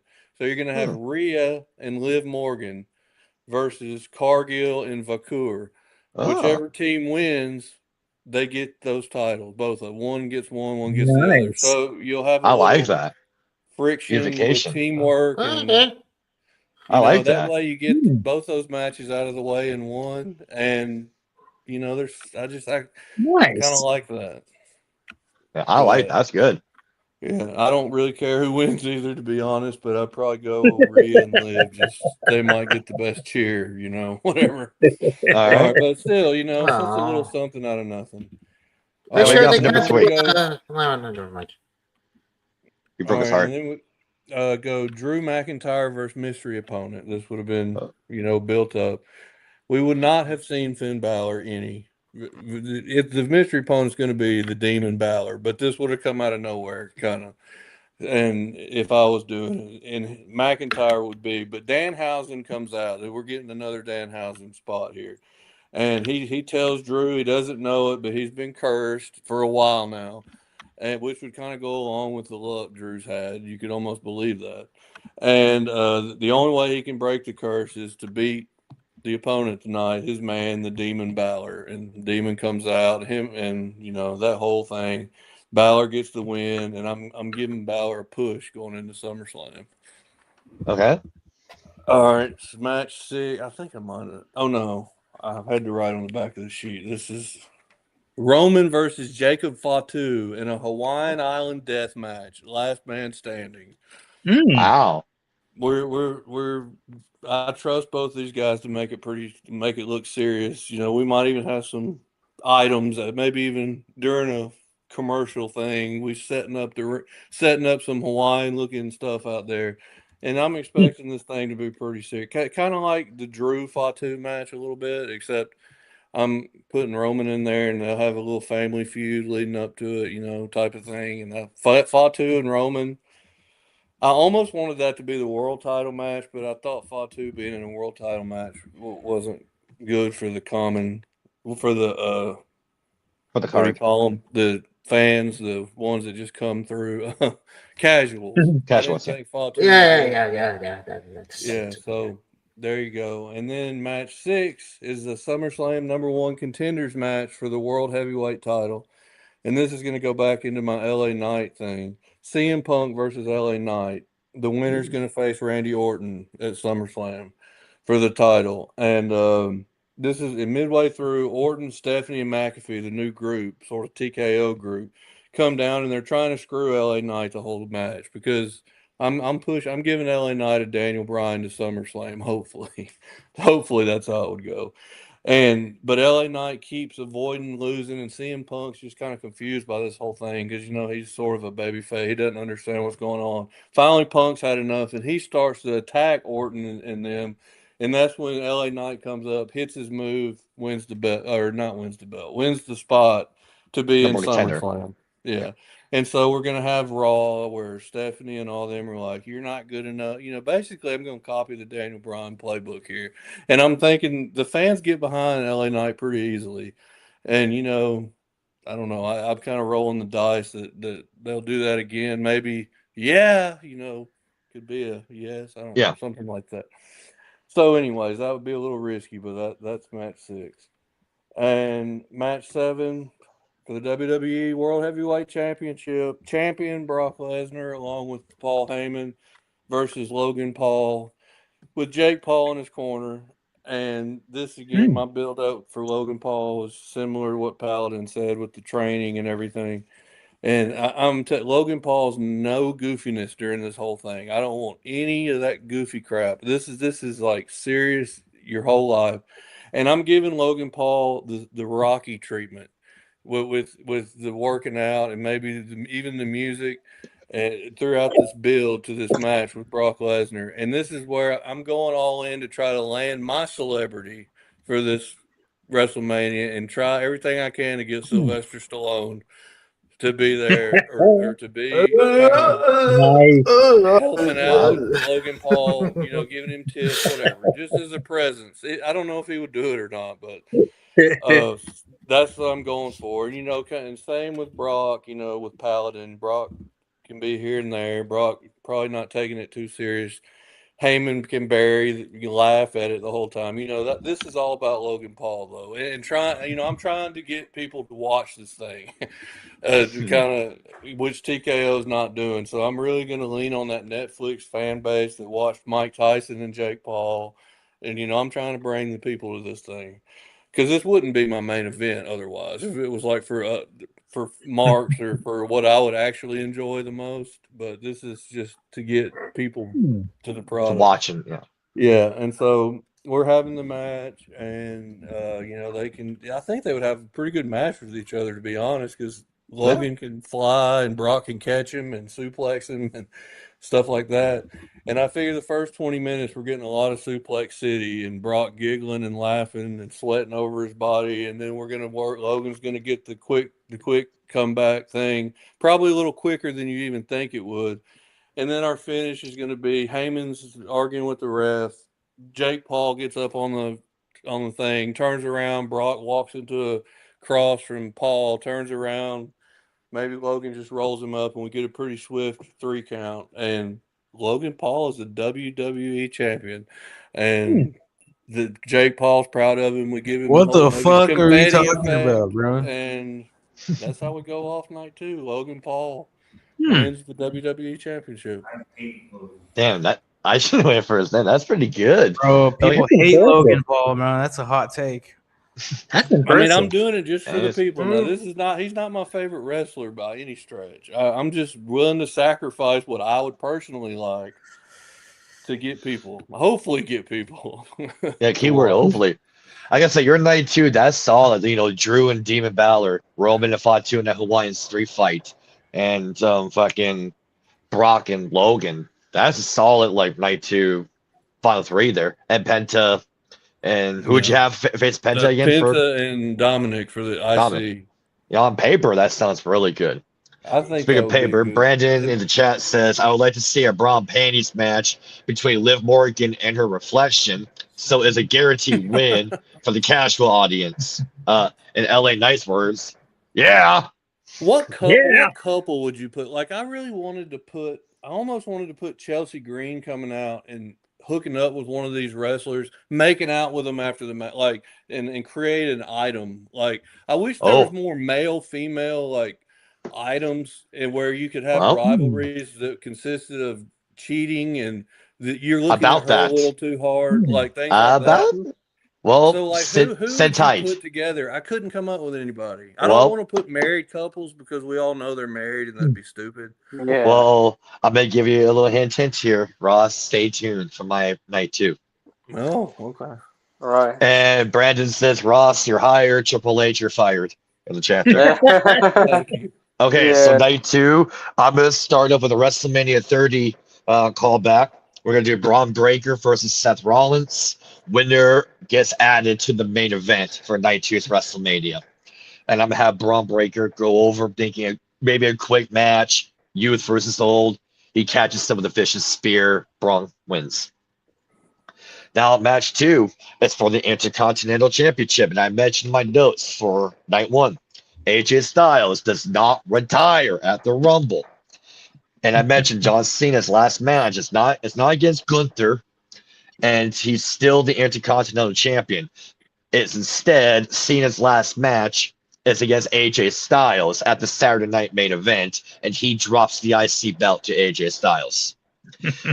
and I'm thinking around that time at December, I'm bringing up Obi Femi to the roster and slowly build him up. And he goes on an impressive winning streak like Goldberg. And after the Royal Rumble, Obi makes it clear he's coming after AJ and this Intercontinental title. And it's made for WrestleMania. I would have Obi kill AJ.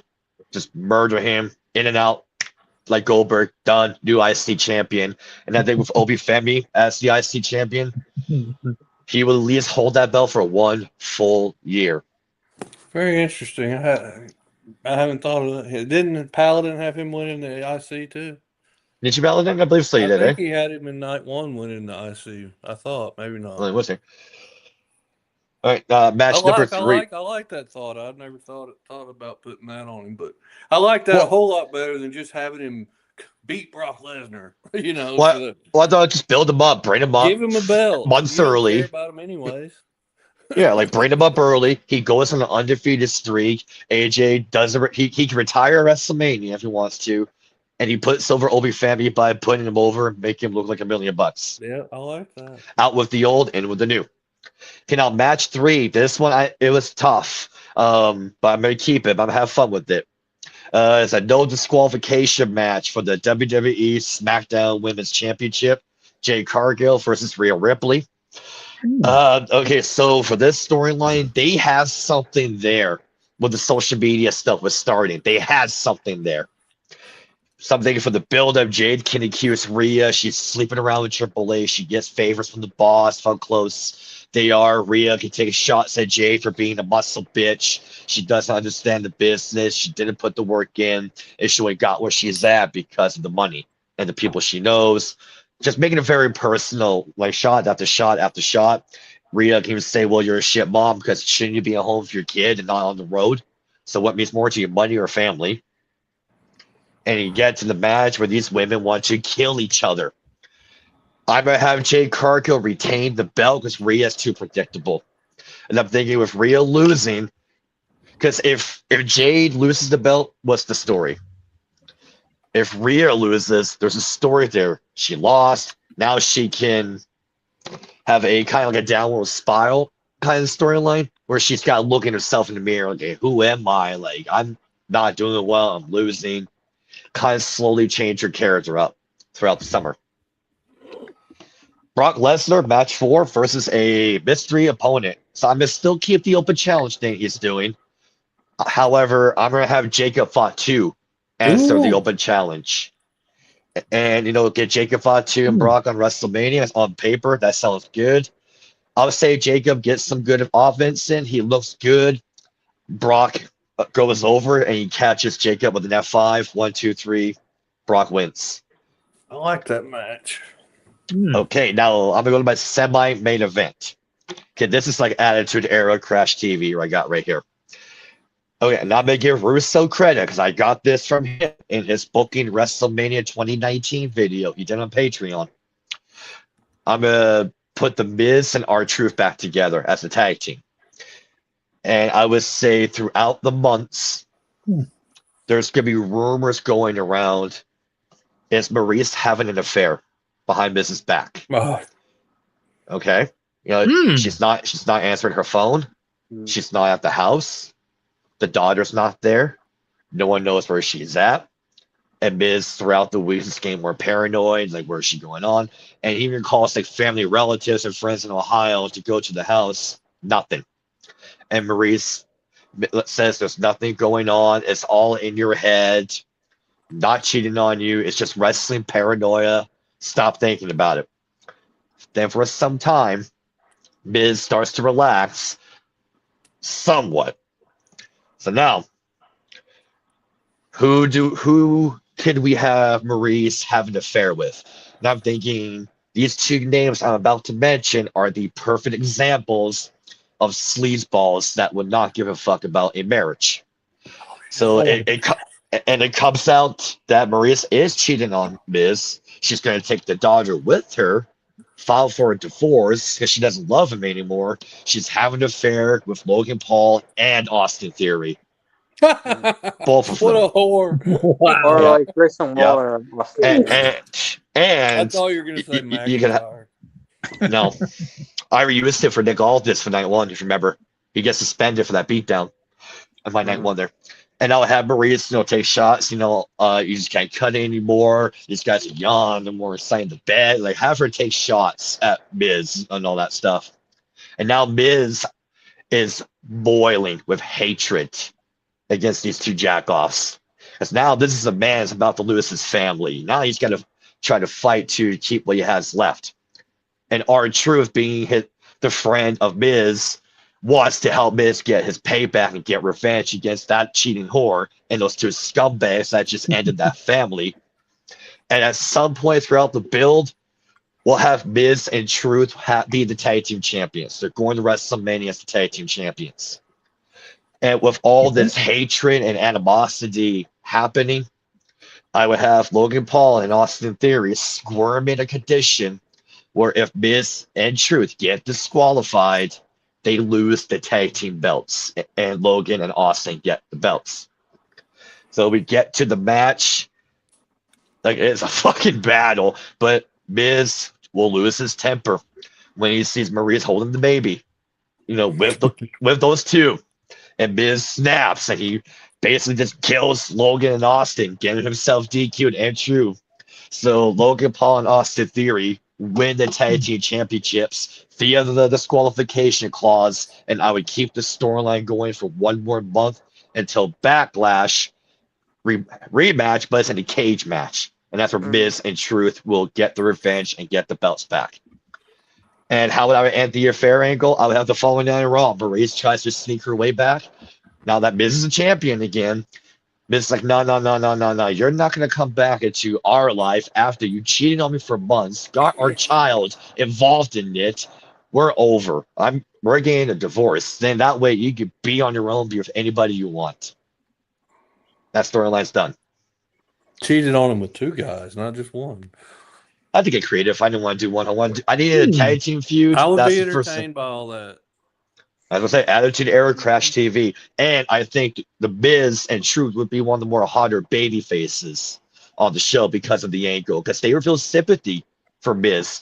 This is not the Miz we're talking about. We're talking about Mike here, the husband, the father that's losing everyone, losing his family, and they would root for him to get his payback.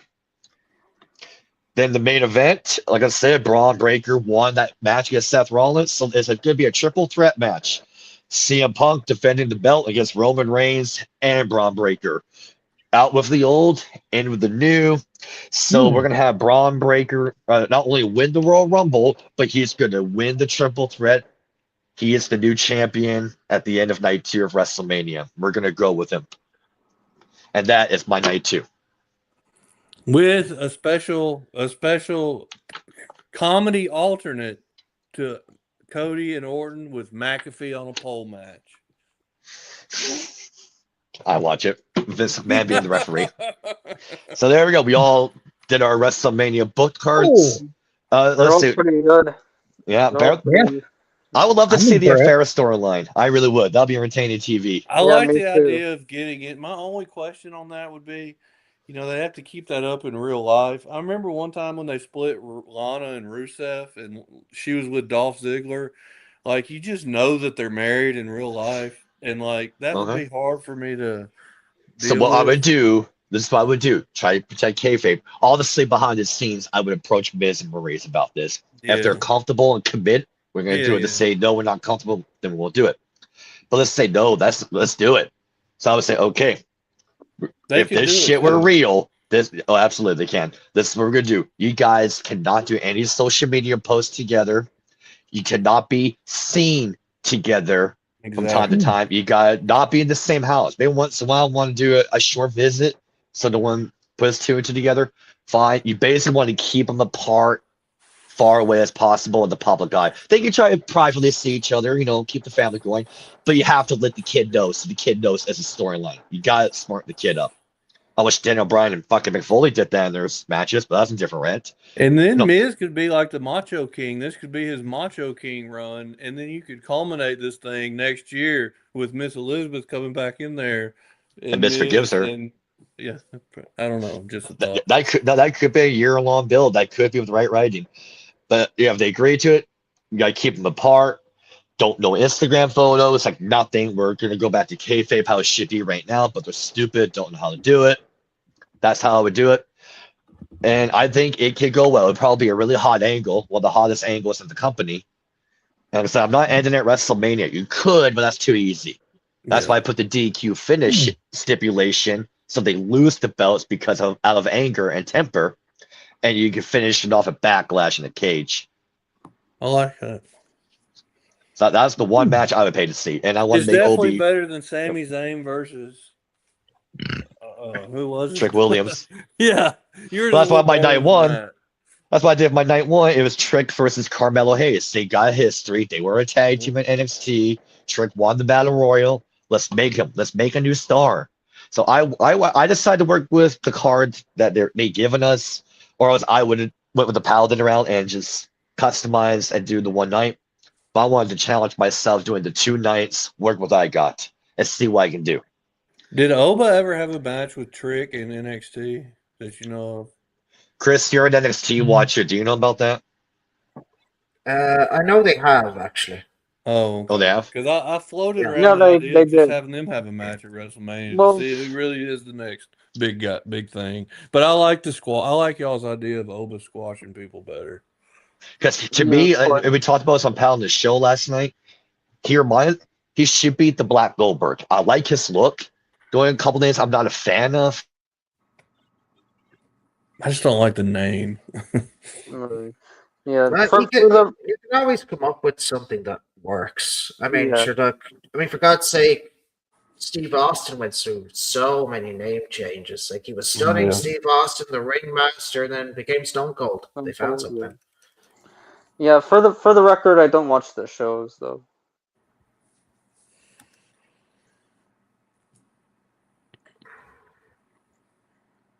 All right. That sounded pretty good. Did Catman froze? I think he froze on us. Yeah. Well, I'll be Is able to Cat- watch this back. I want to write down what y'all's two cards were because I can't remember. I'll forget. I'll be able to watch this back and write down what y'all's matches were. I'm just curious to have them written down because I can't remember. Do you want me to just call out mine, or? Oh, I think, yeah. No, let's see. You didn't do a night 2. You had them all 9 and 1. That's right. I'm just used to You one had the nighters. Usos. I remember yours with the Usos and the Pauls. Yeah. Okay. Never mind. I think I remember them. I like that. That's good. Good. I think we were way better than what we're going to see. Not that that's bragging that much, but Yeah, that's true. Well, we tried to throw some smalls in there, just some curveballs, and yeah, to be honest, I'm happy with the card I created. I mean, it's something people can watch. Yeah, it's Oh, definitely no hell up in there. watchable. Yeah. Yeah, I was Yeah. trying to read the comment there from Brandon. Brandon was saying, "I can't stand Rhea Ripley. How do you guys feel about her?" Yeah, I feel the same as you, man. I can't. I mean, can't stand it at all.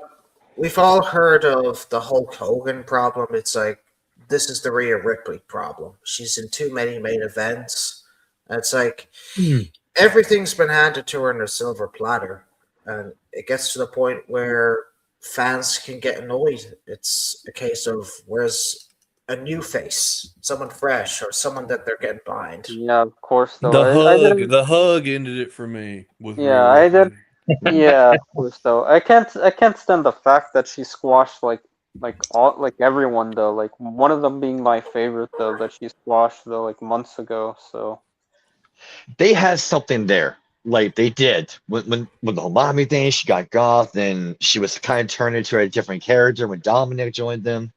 She should be like the next China, and they were slowly heading in that direction. But after she Netflix. lost the, oh, good.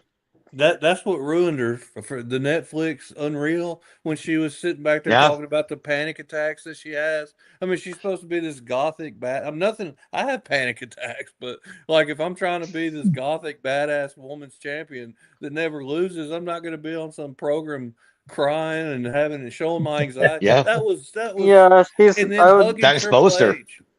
Yeah, and That was. yeah, I didn't. I She did. created the impression that she sleeps with Triple H to get her success. I mean, let's Yeah, that's the image that kind of you get from that. yeah. Not I that they're don't. doing that. I don't like the fact though that she goes on social media and just like whines and complains though, and on Exactly. top of that, like the whole thing with this one fan though, like signing the adoption papers. That's just Oh, cringy, like yeah. I wish you reminded me that. That was the one memory I actually Yeah, blocked out, and you or- reminded me of it. Oh, that was Yeah, so it's fucking disgusting. cringe. Yeah. And another thing I don't agree or like about her is, okay, she gives her fans all this treatment and entitlement, but she freaks out and can't handle the pressure and the stress of being a celebrity when she's surrounded by the fans. If you can't handle it, you're in the wrong business. Mhm. Totally Yeah. agree. She's done. All right, so Brandon says when it comes to Hulk Hogan, when talking about Rhea Ripley, Hulk Hogan had it all. Every checkbox he checked off. She doesn't check off half the boxes. I completely agree with this idea. Yeah, The thought of good Hulk point. Hogan and Rhea Ripley being in the same sentence. Yeah. That is a I mean, is a little bit of a. she. I got the I mean, point. she also. Oh, sorry. It's just that she also has to realize, look what Hogan dealt with when he became a megastar. Like, Yeah. crowds of people came to wanting his autograph, flocking to him. You know, or when he signed with WCW, like the big parade they had for him, and all those people. Like Rhea, have you ever dealt with that? I don't think you have. The first Mania without Hulk. It's That's true. I didn't think of it like that. music, His Wow. entrance music was so awesome, and his entrance, real Yeah. American. God, One of the nothing best gets theme better. songs of all time. Well, I forget I'm on here with Canadian. But it's not because it's American, really. It's just the song. Well, I just said it's one of the greatest entrance themes of all time. Yeah. I'm not It's just American, him but coming it's a down the good aisle. song. Just awesome stuff. But this Well, is the he first was- Mania since he's been yeah. dead. Yeah. But what Hulk Hogan was, he was a slice of Americana. That's what he was. Big He time. was American culture, And he put the would never- WWE on the map. He globalized. I agree with John Cena. Cena says Hogan globalized professional wrestling. He did. sure. Yeah, of course. That Though. was It was him. Vince Where- McMahon Jr.'s plan to make wrestling Would we be global. here without Hulk today No. in And 2026? Definitely not WWE. yeah, if I asked my entire family who Hulk Hogan is, they know Hulk Hogan, and they don't even watch wrestling. Everyone knows Hulk Hogan. Exactly. Arn Anderson said that they may not know wrestling, but they'll hear Hulk Hogan and that's that he does that wrestling thing. Like they know Exactly. Hogan, or they can at least put okay, this is what he does. Like arguably can't be mad. He is the biggest name in the history of the That's why business. he's my GOAT, and he's Yeah, of almost course. unpassable. Yeah, of course. I would say that with Hogan, though, he's like the greatest wrestler of all time, though. Yeah, okay. he gets Since we're very- talking about Hogan, You have to gets think about it, insulted right? a lot for his matches, which aren't that bad. No. oh, he's a good worker. Especially his early stuff. Yeah, and the thing is, no other wrestler has been able to do what Hogan has, right? When Hogan and Andre was on television, they drew 33 million viewers. Which wrestler can say they did that? No one. None. Not many. Combined. Nada. That's crazy. Well, speaking of Hogan, since we're talking about him and his WrestleMania season, let's get everyone's favorite Hogan WrestleMania match. So, Paolo, let's start with you. It would have So- to be when Hogan faced The Rock for the very first time. Oh, Yeah, I Because- was about to bring that up too. All right, we'll go in order here. That's it. See, Tommy, are you there to answer the question? Just so I know I'm not skipping. Yeah, favorite Hogan moment. Favorite Hogan match at WrestleMania? Fuck. There's a lot of classics, man. Hard to pick. Did he fucking fight Ric Flair? Not at WrestleMania, though. Not WrestleMania. Well, We'll come back to you if you need to think. I I'm mean, gonna go. Andre the Giant versus Yeah. Hogan. Well, I know Hulk Hogan had a very big WrestleMania one year. I forgot which one it was. He was the headliner. Which one's he asking about?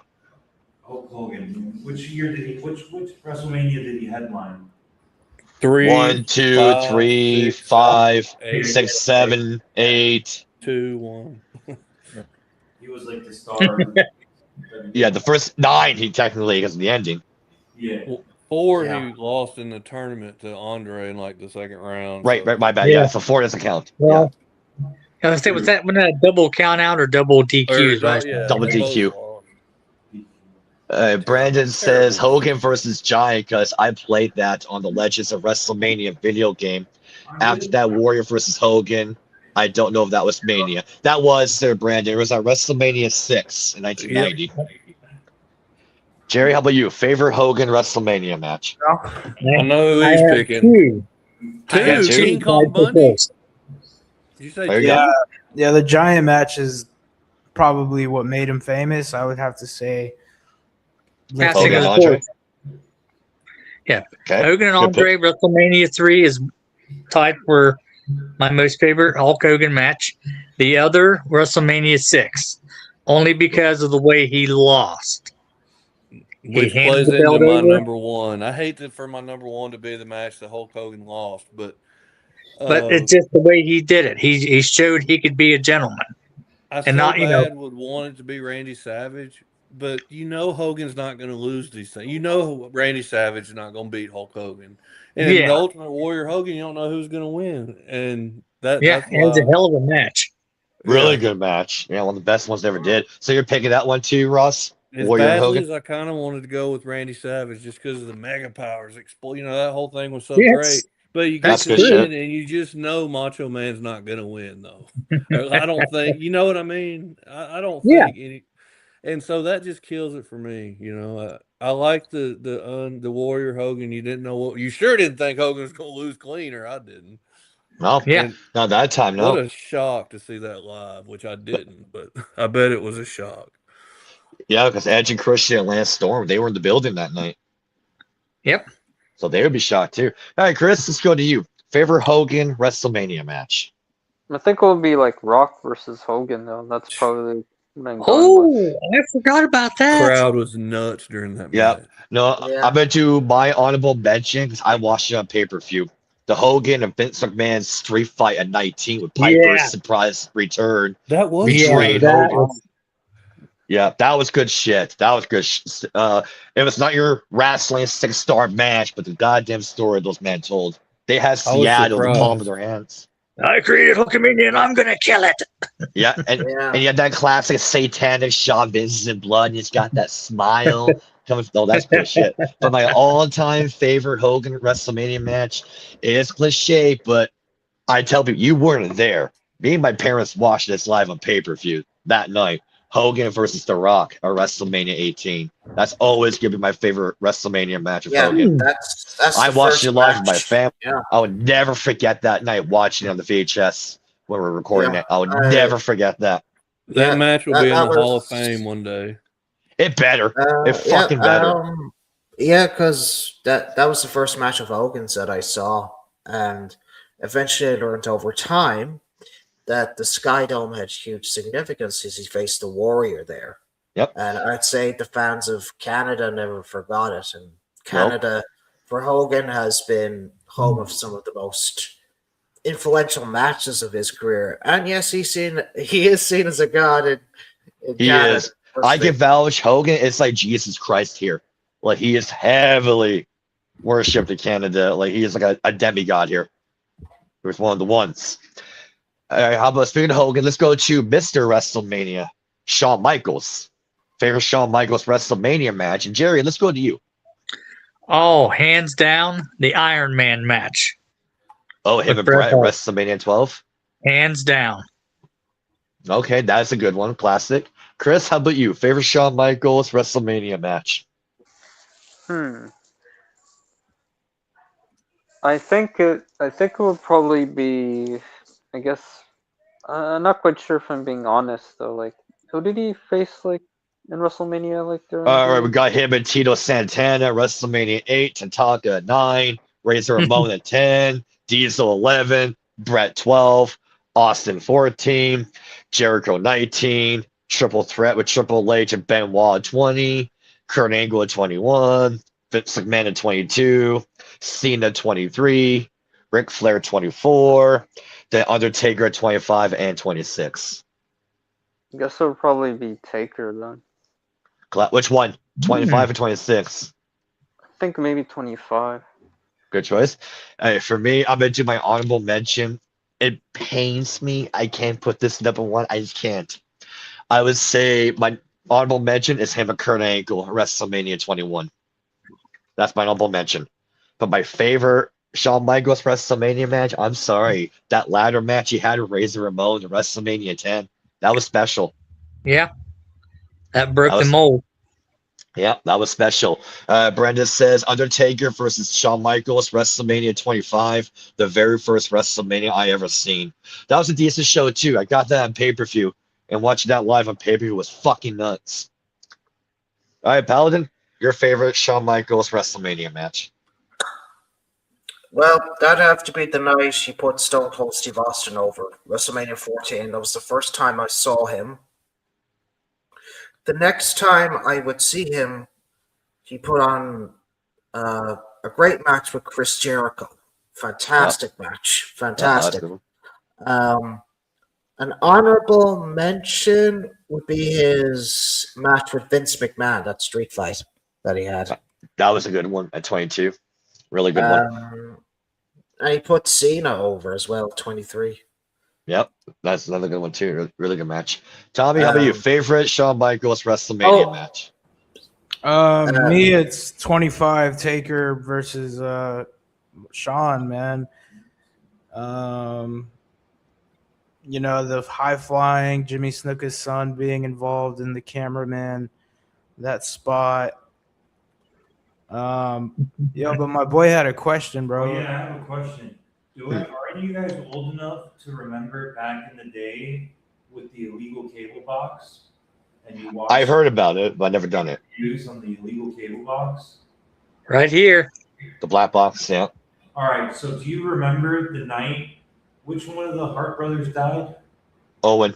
Owen. Remember when that pay-per-view happened? I think it was Royal Rumble. I can't remember. Over the Edge, May 23rd, 1999. Over the Edge, and they had like a probably like 20 to 30 second delay, and then you just hear JR and fucking Jerry the King Lawler. Like, I thought it was a bit at first until it hit the news after the pay-per-view was over. I was like, holy shit, that. Yep. Yeah.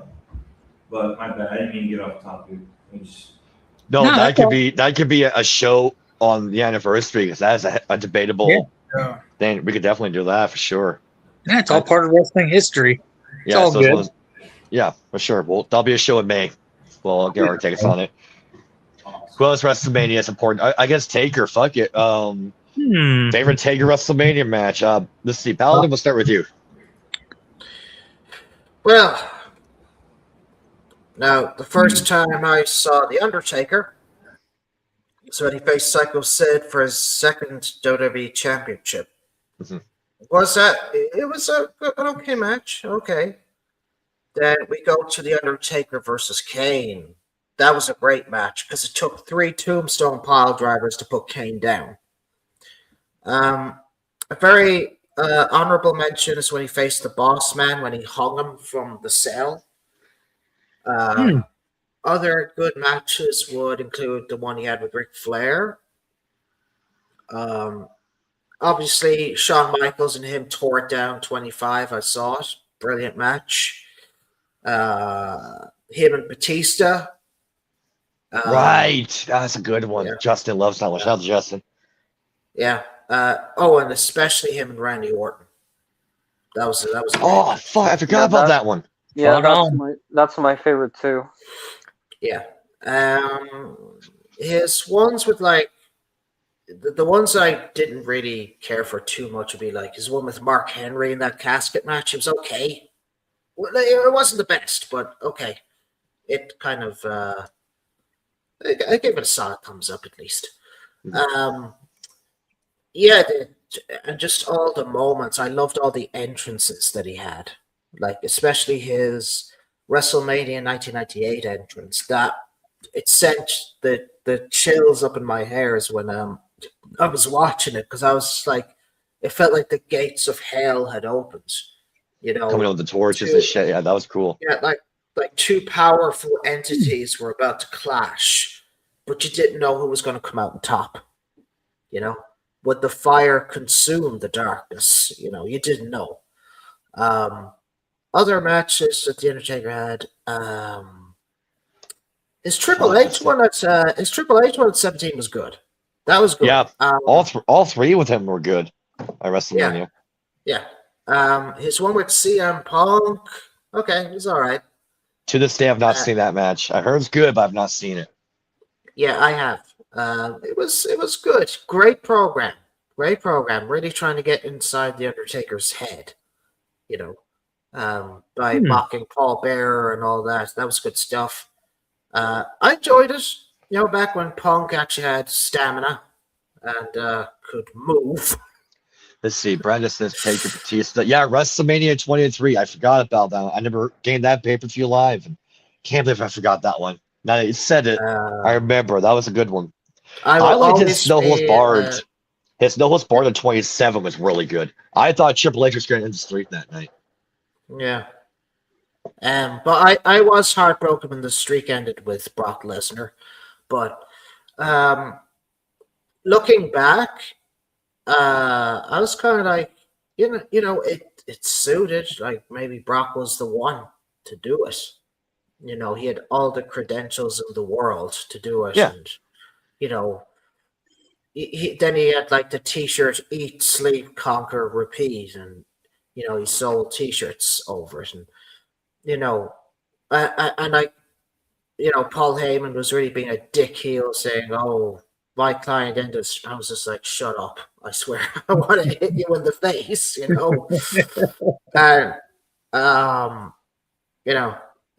just from there, and especially his Shane McMahon and that Hell in a Cell that they had. That was another good one. WrestleMania. Yeah, that was a good one. Yeah, that was another good one. That was my last WrestleMania, and that WrestleMania lives on in infamy because right.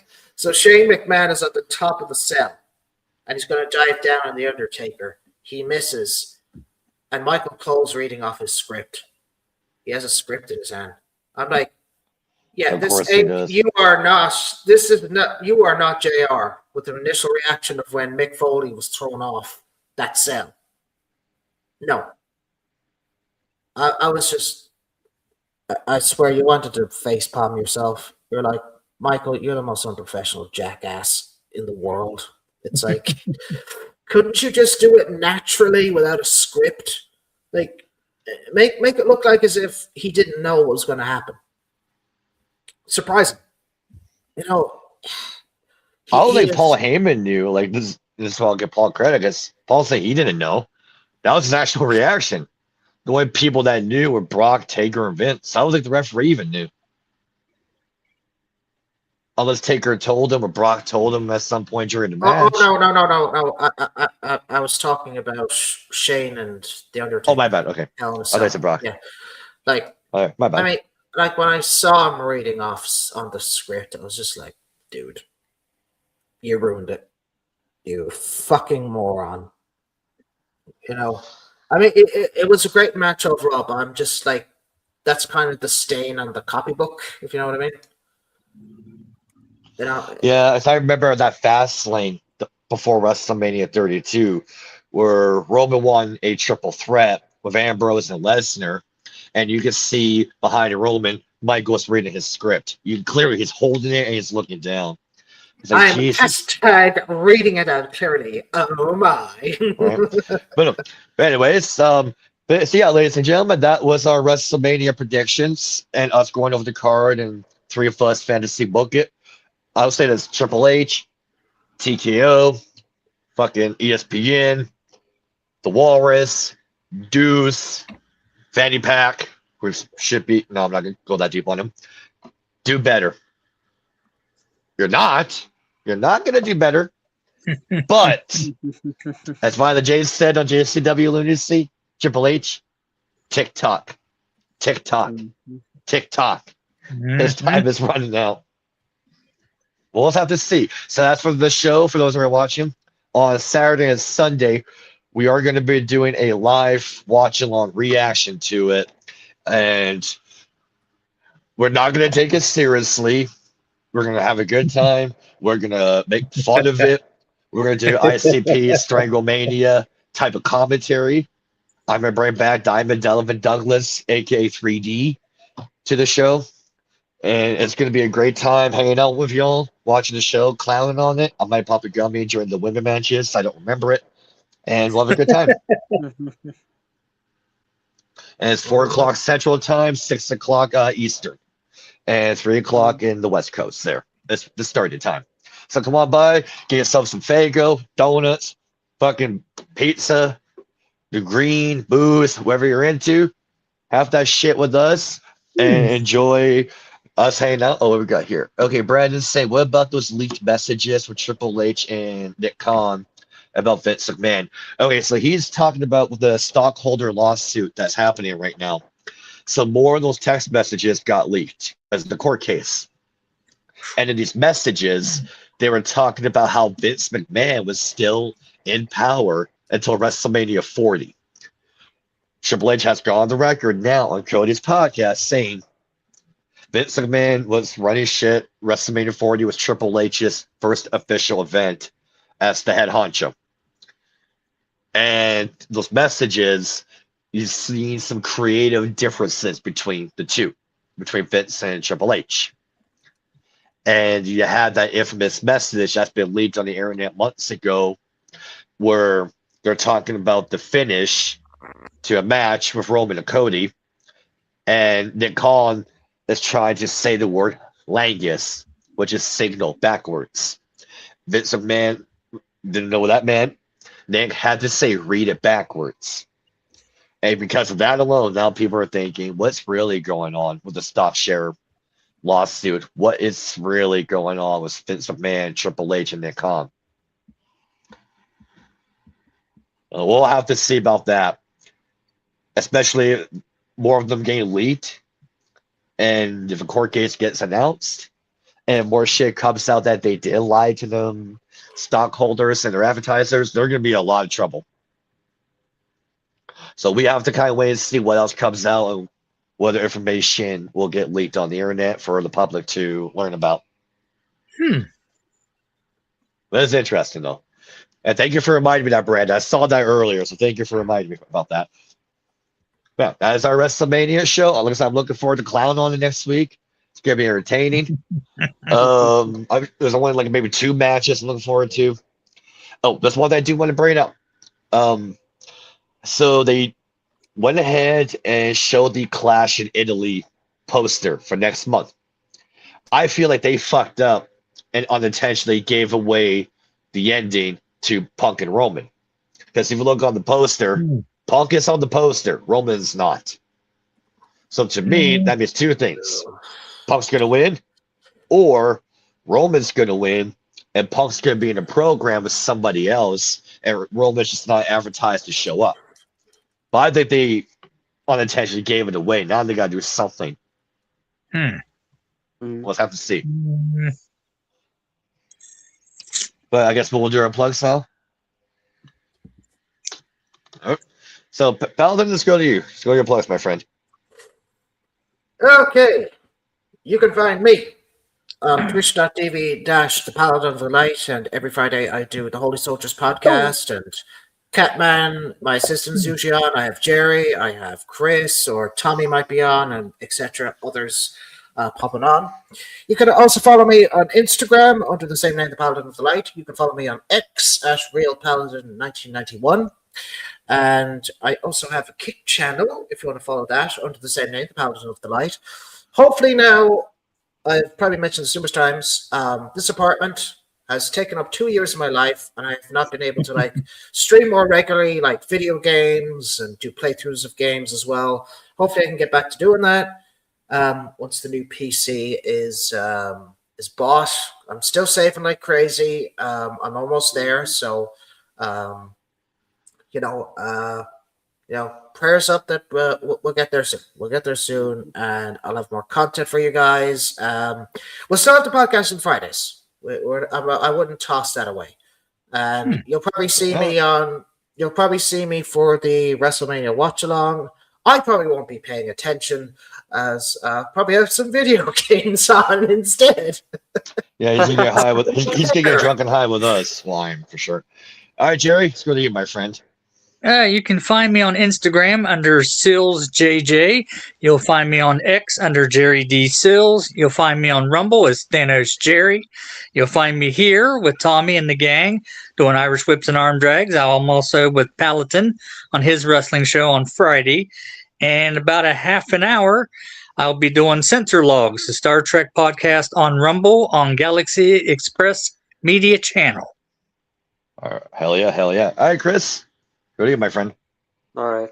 You can find me on Y2CD1998, though, on Twitter and Instagram. I do X Spaces streams every Wednesday, Thursday, and Sunday, when TWRP go live. And you can also find me here on Irish Whips and Arm Drags, though, whenever they go live every Saturday, and also on the Holy Soldiers podcast with the Paladin of the Light. All right. Before we go to the man of the hour there at the bottom left, find me and Ross, who is here. Shout out to him. Patreon.com/Russo TWC. That's where me and Ross are once a month with the man Vince Russo, Jeff Lane, and the front line. You can find me on Instagram, YouTube, X at Catman580. And we have a very special guest coming onto the show Tuesday, April 28th. Vince Russo is going to be here. We're all very excited for that. Well, I am, because you get to meet my friends here. Very excited that Vinny Rue, former WCW champion, former writer of WWE and TNA, current JCW investor and owner, is going to show up on the show. That's gonna be fun. Yep. All right, Tommy, your turn, my friend. All right, boys. You already know Stephanie McMahon gets the last word around here. Subscribe to Irish Whips and Arm Drags. So, Thank you, Stephanie. subscribe to us. We will be working on this website, and I'll get your input about it. And other than that, to find us at Irish Whips Arm Drags. So that's it, folks. Thank you, guys. Shout out to these guys. They carried the show today because I was really busy today. Hey, no problem. Yeah, we got you. Follow all these guys. Happy to help. They carry the show for real. So yeah. And we'll see y'all next Saturday and Sunday for Shitmania Watch Along. It's gonna be bad watching it. It's gonna suck a lot of cock watching it, but we're gonna have a lot of fun hanging out together, making fun of it, and who knows, maybe we'll see something we like. I'm trying to be optimistic here. Damn it! I'm being the Michael Cole. I'm reading the goddamn script they gave me. Oh. All right. So until then, see y'all next week, motherfuckers. Yeah. Good night, free bitches. You say freak bitches?